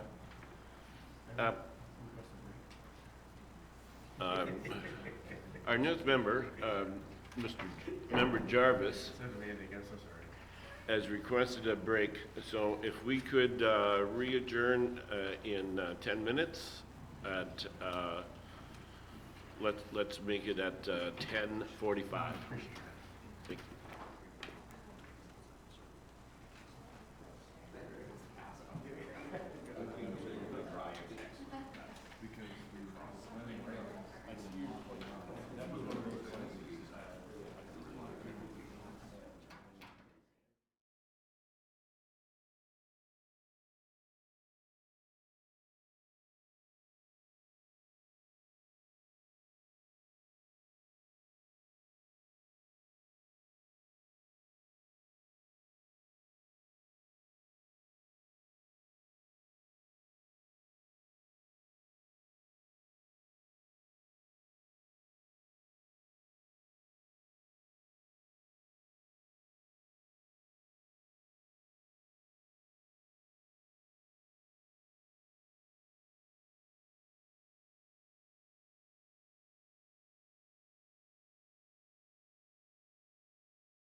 So we've got one more, which is, Yep, A20-01, so this one's not subject to public okay. meeting.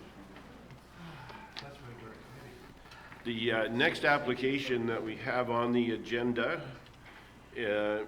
is application number A20-01 for 17840 Georgian Bay Shore. This is an application that was before the committee last month and was deferred. And one of the requests that we had at the last meeting was to allow sufficient time for the committee members. There was a lot of requests on behalf of the committee members to have an opportunity to do a site visit and get a better understanding of what was being proposed for this application. My understanding is that no one's yet had the opportunity to get out, weather conditions being what they are. I would just ask, the committee members, is that still something that you'd like to see happen? Would you like to wait and see? Member Bocek, what is your thought on that? I would not be going out to this property regardless of the time of year, so to me it makes no difference. I would be relying on the report given by the planning. Okay, and Member Caddo, you'd like to have a look too, or? I know it quite well, but doesn't have that. Okay. Here, so. So we get back to the same situation that we were in before. We have had a discussion on this, and we can go ahead and continue that discussion if you like. My sense is that there's a request to defer this application again on behalf of the committee so that we can have an opportunity to see it firsthand. Having said that, Dana, I see you're standing up there. You've obviously had some conversation back and forth with the applicant here. I've read the revised report. I don't see a huge change in what the original proposal was. Certainly not enough change that would impact a lot of what was discussed at the last application. Do you see a compelling reason why we need to move forward with this at this time? So the applicant has requested that the application come back, so I'm going to speak to what those revisions were made. If it's the will of the committee to defer it again to do a site visit, you have that option, but the applicant has requested that the changes come back and committee can do it. Well, so I'm going to present those to you. Okay, then let's go ahead and hear what information you have since the last meeting, and we'll go from there. So over to you, Dana. So my final presentation. See, that's it. There you go. Georgian Bay Township. Georgian Bay Township. Apparently that was your last. Probably not my last, but my last one here. So the application was deferred at the last committee meeting, and a couple of the reasons aside from the site visit were for staff to go back to the applicant and look at any possible changes to gross floor area and the height. So the applicant has done those two things. They have reduced the gross floor area and they have brought the height down as much as they could. So what they are now proposing is 398 square meters, where 325 square meters is permitted, and a height of 8.2 meters, where 8 meters is permitted. So back in February, you had a gross floor area in front of you of 435 square meters and a height of 8.5 meters. I'm not going to go into a whole lot of detail as we did the presentation last month, but just to bring it back into everyone's memory, the property is located here on the screen within Palisade Bay. Just an aerial view of the subject property again, so it is a quite large parcel. And they have consolidated these two lots into one. Whole property, and then now we'll zoom in onto the dwelling. So the existing dwelling is shown in red, and what they're proposing to build is a solid black line with the deck along the front. So the changes, just some site photos. So this is what's existing, and as you can see, there is significant vegetation. And they will be proposing to demolish this, replant in this area, and push the cottage back to 20 meters. And just a view from the shoreline, so it won't be visible on this side. So the height has been brought down to 8.2 meters, so a 20-meter overage of what is permitted by the zoning bylaw. So they do have their sunroom on the side, as well as the height measurements. So the measurements are done accurately as you take, Excuse me, Danny, you said 20 meters, oh, sorry, 20%. centimeters. 20 centimeters. Okay. My head. 20 meters would be a little larger.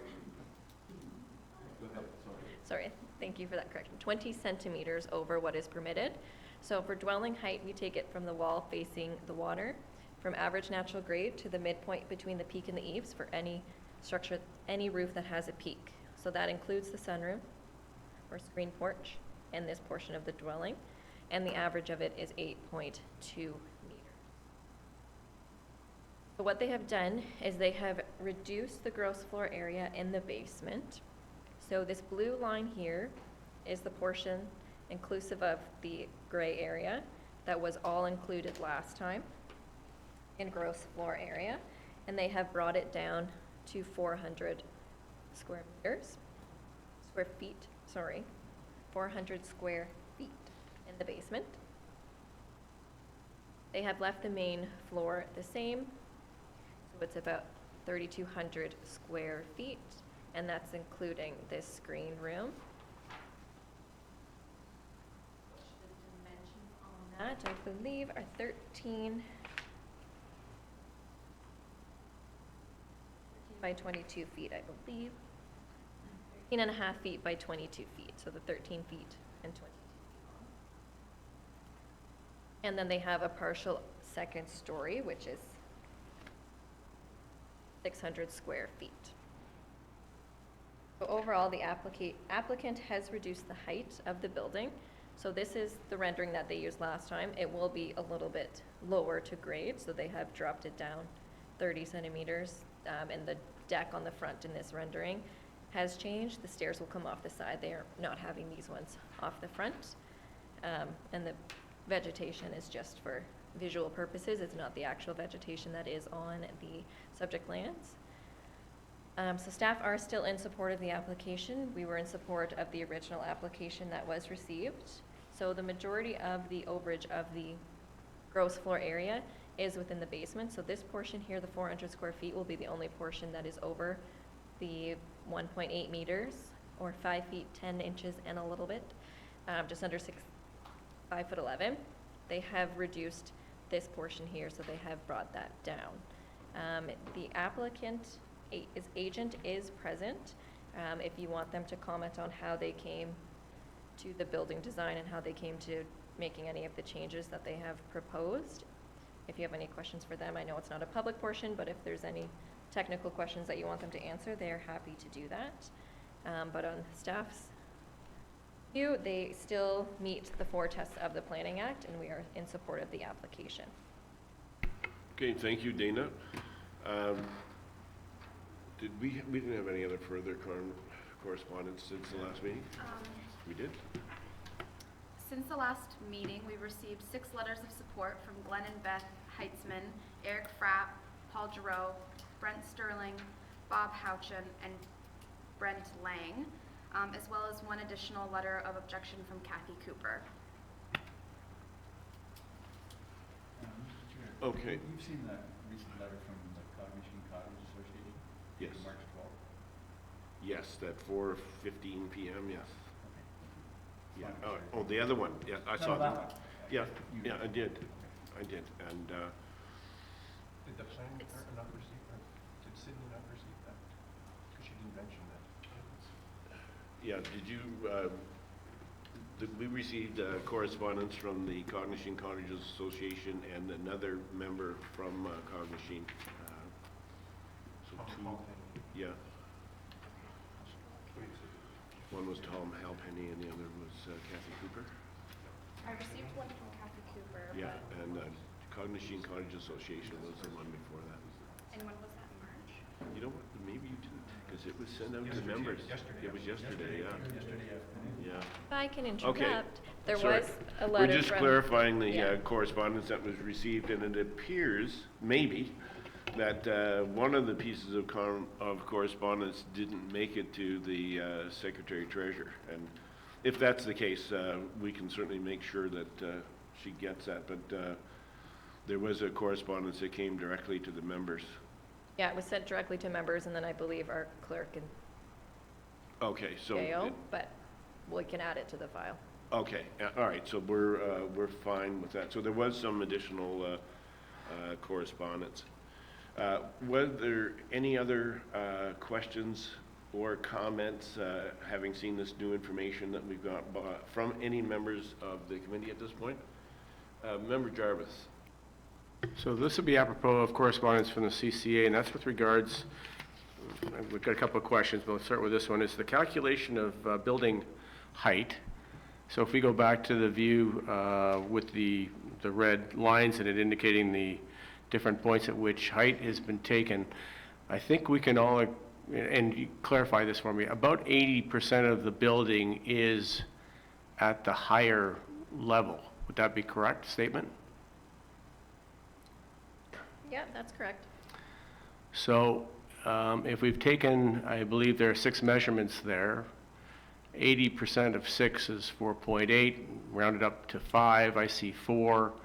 If you take that 5th measurement just below the chimney to up to where the other lines are on the upper roof line, that would give you a significantly different calculation for building height. I don't know if that's the correct way to do it or not, and you can tell me one way or the other. And if that new height calculation is taken into consideration, that building exceeds the guidelines significantly, more significantly than it did before. And I'd just like some clarification with regards to how that calculation is made. Mr. Hill, so as I had explained previously, the height is measured correctly. So we take it as the front-facing wall, so the wall that's facing the water, and we take average natural grade to the midpoint between the peak and the eaves of any roof that has a peak. So the sunroom would be inclusive of that. If they didn't have the sunroom, then yes, the building height would be much taller. But since they have the sunroom, the overall average of everything, so if you add up all the 6 measurements that they took and divide it, they're at 8.2. And I'd like to see the guidelines within our, the OB or the OBC with regards to that calculation, because I don't see that as being legitimate, and neither do other people that have provided correspondence. You've got the bulk of that building is at the higher height, and I think that our calculation needs to be redone and reconsidered on that basis. It doesn't make any sense that just adding a sunroom reduces that height so significantly in that case.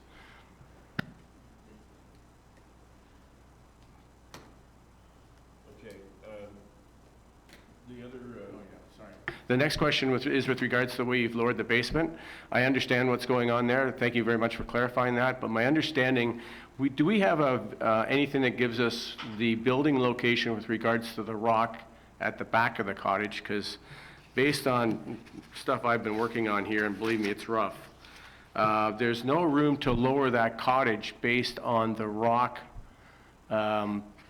rising up in the rear. There's no margin for bringing it down. How far are we bringing it down?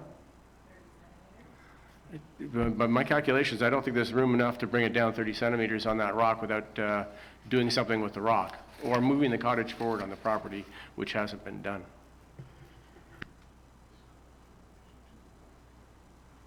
okay, that was an observation, not a question, so. Unless you can tell me that's, I mean, can you show me a diagram that shows the cottage as it is currently, or the revised cottage as it is placed on the rock at the back, at the rear?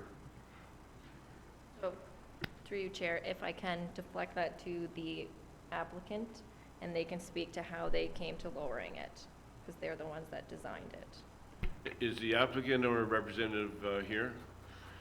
Would you please come to the microphone and identify yourself? It looks like we have a few questions for you. Good morning, Mr. Chair. Greg Bruce from Timber Block. 1936 Commerce Park Drive, Innisfil, Ontario, L9S 4A3. I'm the agent for Joe and Anita Castaldi. So first off, I apologize, I didn't realize that the primary issue after the last meeting was that everybody wanted to get out to site. I was under the understanding it had to do with the request for relief.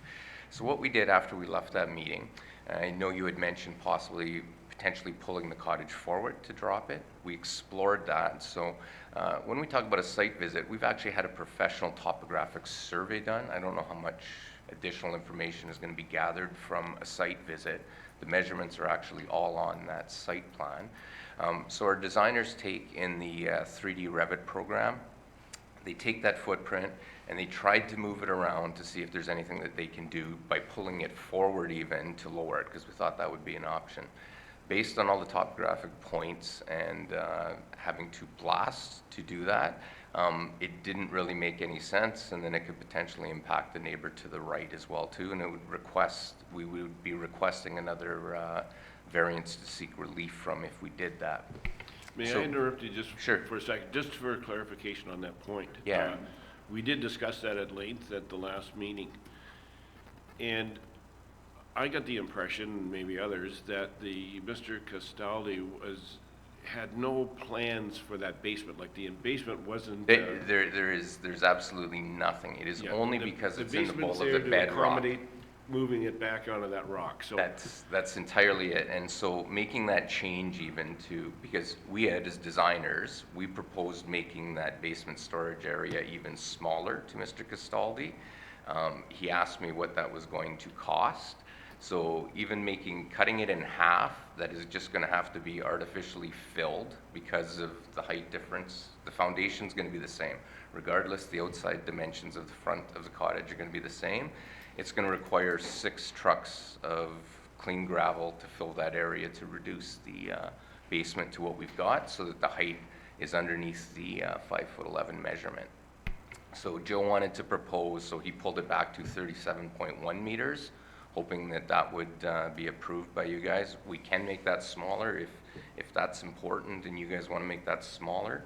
We can do that. It's just going to be bringing fill from another place to drop into that basement to just artificially raise that height, basically. So that's where that came from that.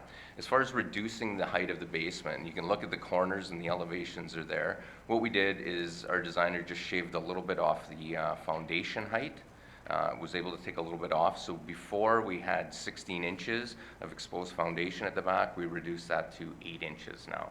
It's not ideal, it's nicer to have, that meets Ontario Building Code for what we anticipate to be having there. Understanding too that those measurements are taken, it's not across the entire back of that. There's not a million measurements, so we're going to encounter something we understand, but we've reduced the exposed concrete portion before the floor will start to 8 inches, which does meet building code, so that's what we did to try to get the total height down for that. And then I don't know if you want me to comment regarding the measurement for the height of the building too. Those measurements. If I could, okay. The original question was that at the last meeting, after Mr. Castaldi made it clear that there was no benefit to him in having the basement. Right. The discussion was in moving, if we move that cottage forward. Yeah. We would drop, or the proposal would drop the cottage. There would be no basement or very little, maybe a crawl space underneath there, and you would meet the requirements of the zoning bylaw other than a reduction in the front yard setback. Yeah. Was there any discussion on that since the last meeting? There has, so that's within that Revit program. It just seems natural. Everybody just assumes that it's just a straight slope going, you go front to back, but it is undulating. And they tried to do that, and it didn't benefit to drop it. We tried to do that. My designer spent half a day on it with the existing footprint to do that, and it did not benefit anything. It actually made it worse. I don't know everything behind that, but it actually made it worse. So we did attempt to do that. So what we did is we shaved a little bit more off the foundation height, so that we brought the existing cottage, the same design, closer to the ground. That's basically what that is. And then from that overall, the way that you measure the height, those measurements across the front of the house have to be equidistant. And that was planned in the design to meet the best case scenario we could for the height of the building. Okay, again, this gets back to the site visit thing, and in the drawings that we've seen, it doesn't, it looks like if the property were to move forward, the problem will go away, but again, we don't have any other information other than the site visit to substantiate that, so. But we do have a topographic survey that he paid for that's like, it's actual measurements. I don't know how much, it's like going to a site, and I understand you want to have an overall feel for it. Joe does have, he's got drone footage of the property. It's just because it's the portion of the job that is a want is the Muskoka room. That's a want. He didn't consider that in his original design. He spent a lot of time designing the cottage. So that portion of it for the gross floor area is a bit of a want, for sure. But everything else that's in there, the height and that, it's a need because it's sitting in a concrete, or not a concrete, but it's sitting in an exposed bedrock bowl, basically. And so he's already going to be encountering significant additional expense to just artificially bring material in to raise the height of something that's going to look the same from the outside anyway. So we're hoping that you do understand that. And then Joe went to his neighbors and he explained it, because it's very difficult to see when you're looking at a diagram and for somebody, a layman, to understand exactly what's going on. So he went to his neighbors to explain it, and then that's why he now has 6 letters of support. We have moved the cottage further back from the water, so that's typically looked at as favorably too. So it's just because it's a challenging lot that is primarily the reason that this has gone over. There are 33 square meters that are included with the Muskoka room that's more of a want than a need. Otherwise, the whole house has to be redesigned again. That's how we find ourselves here. The shoreline buffer is going to be improved because that area where the existing cottage is going to be revegetated. So there's just significant improvement overall for the property, and the immediate neighbors are supportive. You got everything you need, Mr. Jarvis? No. In terms of asking questions? I have another question. We're talking about, there was a discussion last meeting with regards to 1.5 stories versus 2.5 stories. Again, with regards to that room underneath being a basement or a story, and with the height and with the GFA, and I'm getting really, really mixed up here. I tried to read the description for a basement and I couldn't figure out whether, if something is half its height above ground or below ground, qualified as a basement or not, and got really, really confused. So I would like some clarification. That room that is now in the current diagram is 37 square meters. How high? Oh, for the height would be about, I believe it's about 8.5 for that area. The other areas are all under 5'11". No, I understand that. So for that area, so does that qualify it as a basement or as a story, and what is the difference? I just believe that question is to you, Dana. Okay.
Perhaps while Dana is, or have you found that, Dana?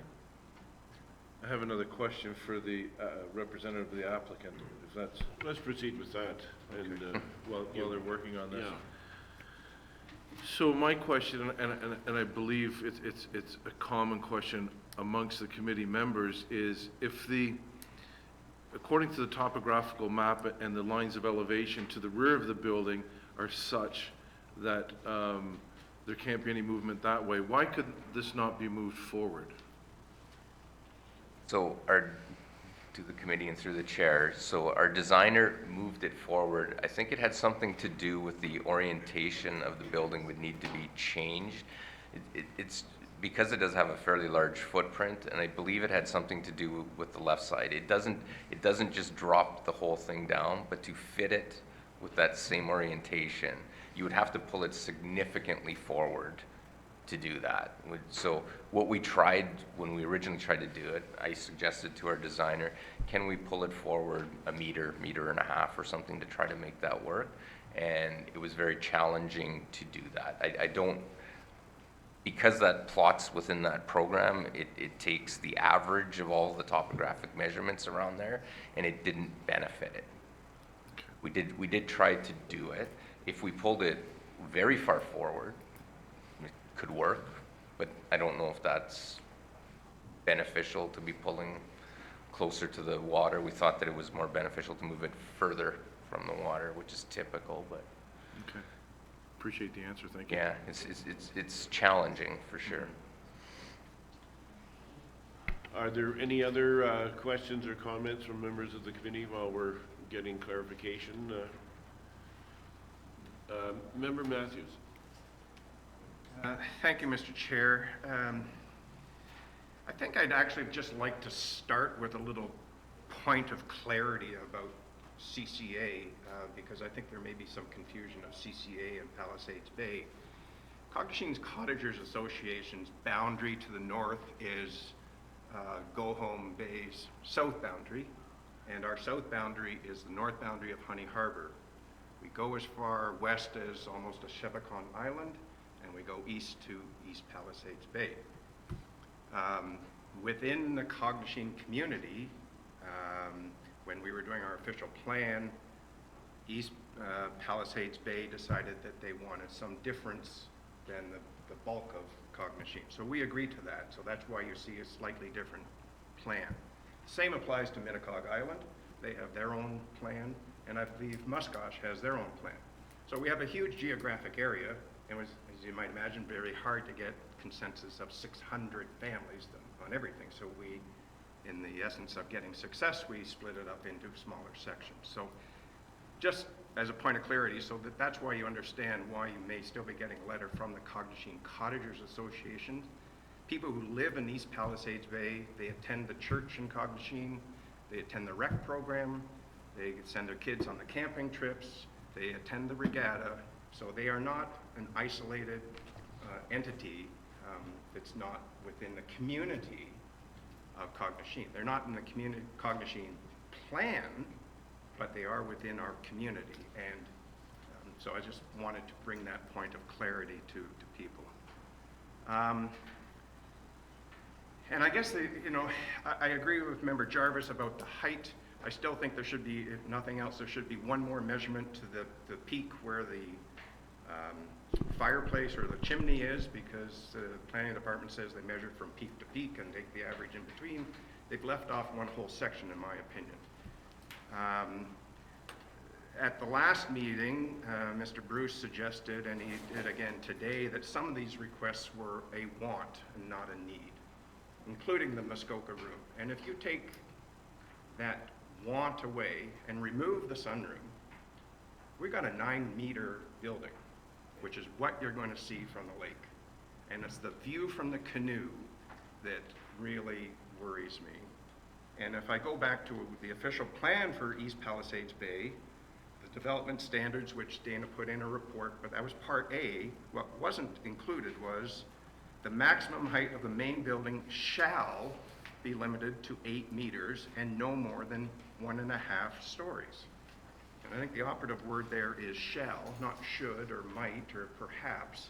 It's very definitive that it should not exceed 8 meters, even with the revised measurement, which I don't support.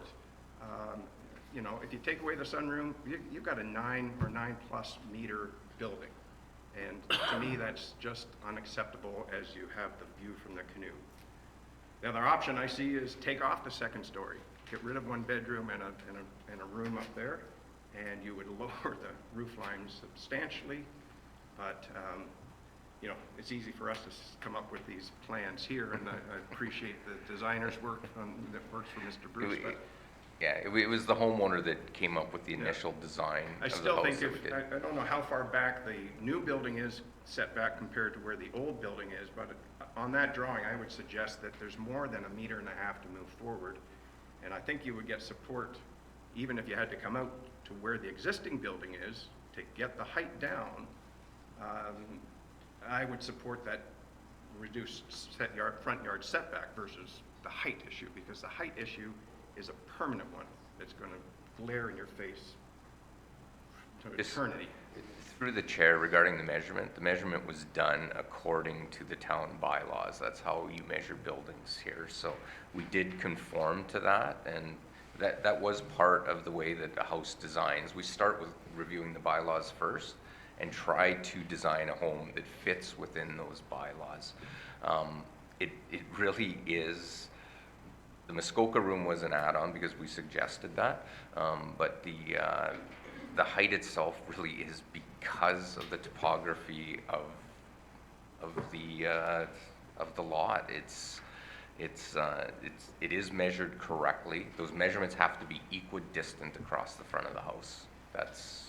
I guess to your point, though, is to say, if you remove that sunroom, which was an afterthought of Mr. Castaldi, you would not be getting approval, I don't think, from this. Well, I guess conversely is we could have Joe go back and he could make the footprint of the other part of the house smaller. We could go back to design. That's if I guess I have a couple we're other... still going to be exceeding because of the gross floor area below, unless you guys would prefer that we haul in, fill from somewhere else, barge it in, and fill the storage area. That's the other option.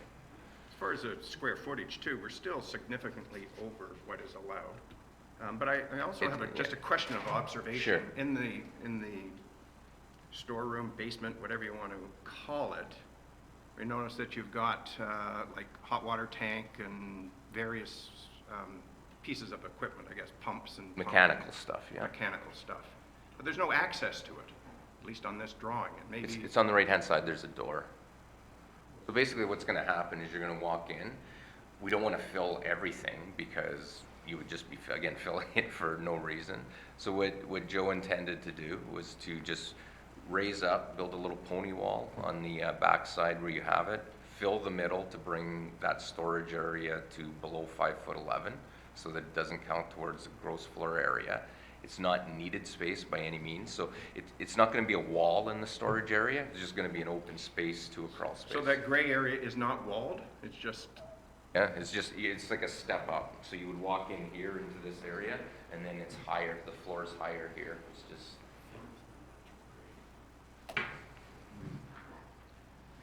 geez, it's not the way I sort of envisioned it here. But It's tricky for sure, but it is just a storage area. He's not trying to define the space. It is just to reduce the gross floor area the way that it's measured. That's it. well, as I say, I appreciate that he has reduced it somewhat, but I still find an over 20% overage less than minor. Okay. All That's right, it. then Sure. let's just go back. I see Dana. She looks prepared to me with the response to Mr. Jarvis's question in regard to what is basement and is basement a story?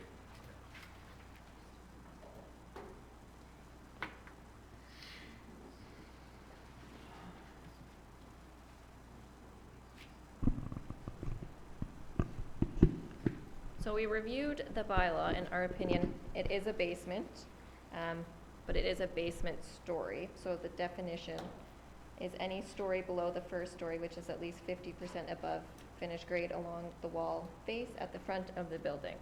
So it is still only a 1.5 story building. I'm sorry, I missed that. Probably confusing. So just to be, for clarification, you're saying that the lower level is in fact a basement, which in fact is a story?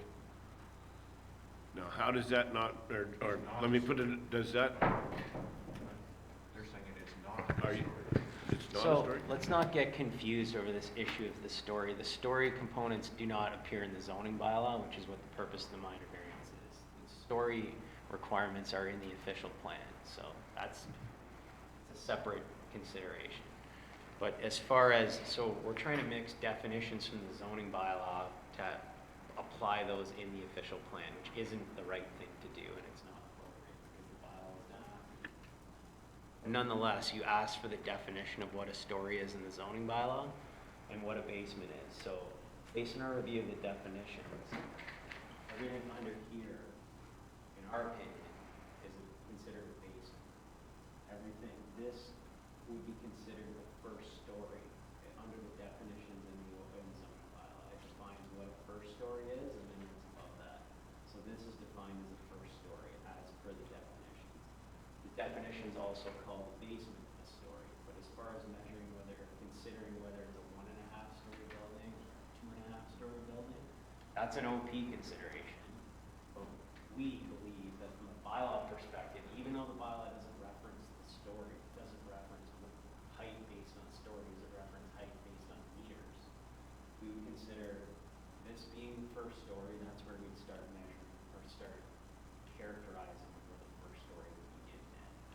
I know that's confusing, but that's what the bylaw entails. So what this committee's really being tasked with here is not to evaluate stories 1 versus 2. What they're being tasked with is to evaluate that height measurement that Ms. Sutton's identified and whether or not, in this committee's opinion, that increased height that's identified is minor or not. And we've heard from a few members of the committee that they have concerns with the way the height measurement is calculated, and those are fair concerns. What we've identified is how the common practice is for the municipality to calculate height based on the standards in the bylaw and based on the definitions in the bylaw. This is the standard way that we do that. And some folks may not think that's the right way to do things going forward, but that would be a change in the definition and a change in procedures on future applications or future processes. It's not really the consideration for the committee at this time.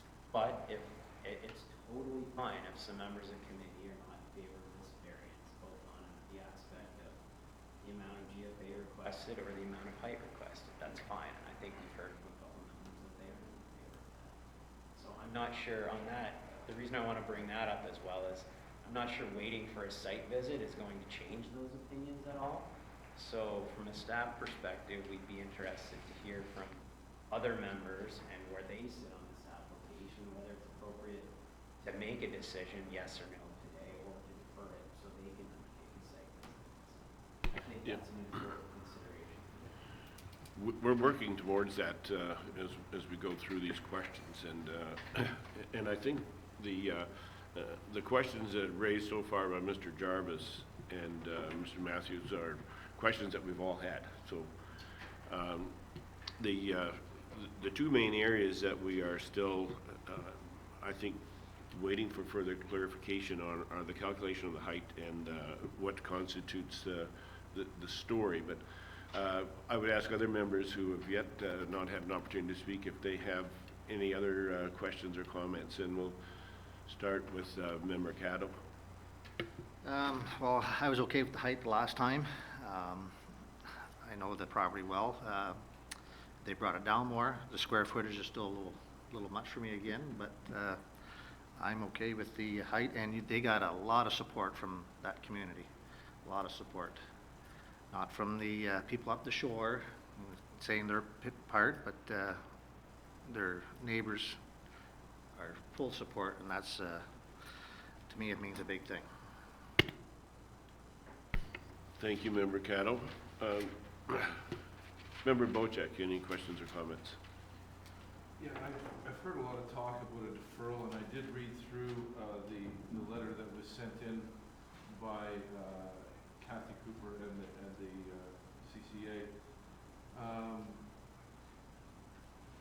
I'm ready to move forward with a decision on this, and I would not vote in favor of a deferral.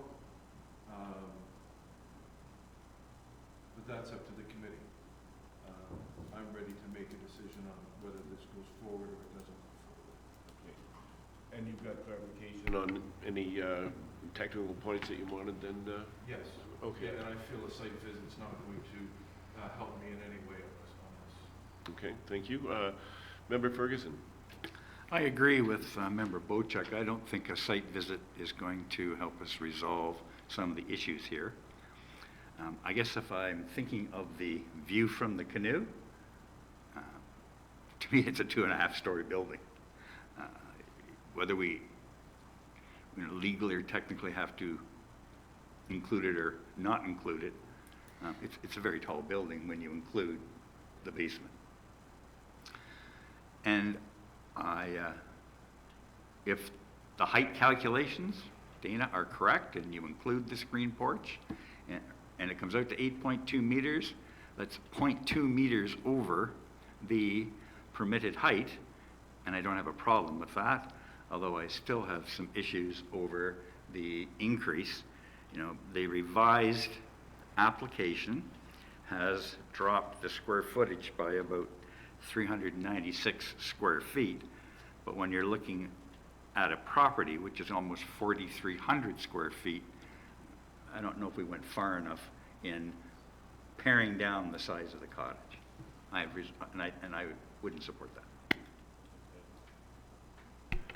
that. Then everyone's had an opportunity to express their concerns and questions.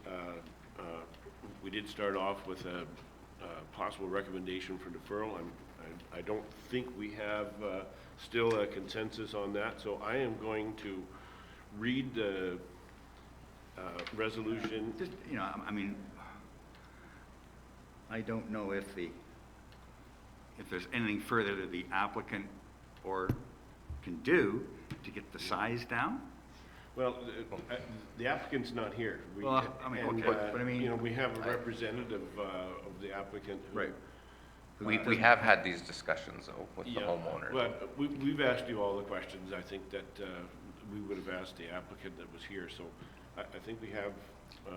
If it's more palatable to make that storage area smaller to bring down the gross floor, that's a relatively easy change for us to do. Well... Dropped it in half now, okay, but to make that... I'm sorry. Okay. We're going to stop at this point, okay. Any discussion, and bring the application is before the committee. It's not a public session at this point. So having given everyone a tremendous opportunity to further input, I'm going to read the resolution and call for a vote. Be it resolved that the Township of Georgian Bay Committee of Adjustment approves the minor variance application A20-01 to zoning bylaw number 2014-75 for 17840 Georgian Bay Shore to permit an increase in the maximum permitted gross floor area to 398 square meters and a maximum dwelling height of 8.2 meters, subject to the following. A, that approval of this variance is granted and fixed to the subject site plan, extent, location, scale, and use contemplated in the application. B, that a site plan control application be submitted and approved, and that a site plan agreement be executed detailing the proposed development, existing vegetation protection areas, and the areas of new planting within the front yard in a manner prescribed by the applicable policies of the Township of Georgian Bay official plan as they relate to the administration of site plan control, and that approval of this variance expires 3 years from the date of decision if building permits have not been issued for the approved structure. And D, that additional plantings take place in the area of the cottage proposed to be demolished. All those in favor? The application is denied. Thank you.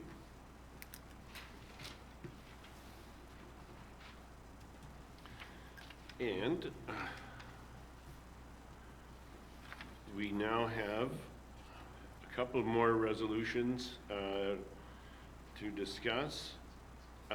First of all, the minutes of our February meeting have been circulated, and I have a resolution here to approve those minutes. Be it resolved that the Township of Georgian Bay Committee of Adjustment approves the minutes of February the 14th, 2020 as amended. All those in favor? Resolution is passed. And final resolution, be it resolved that the Township of Georgian Bay Committee of Adjustment does now adjourn at 11:37 until April 17, 2020 at 0900 or at the call of the chair. All in favor?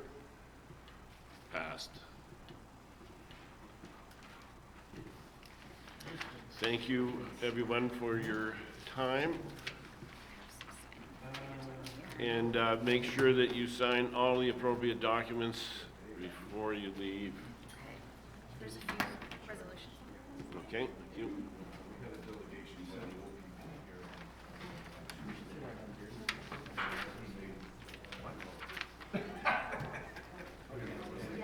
No. Do I need to sign a deferral? Yeah, you still need to sign it, yeah.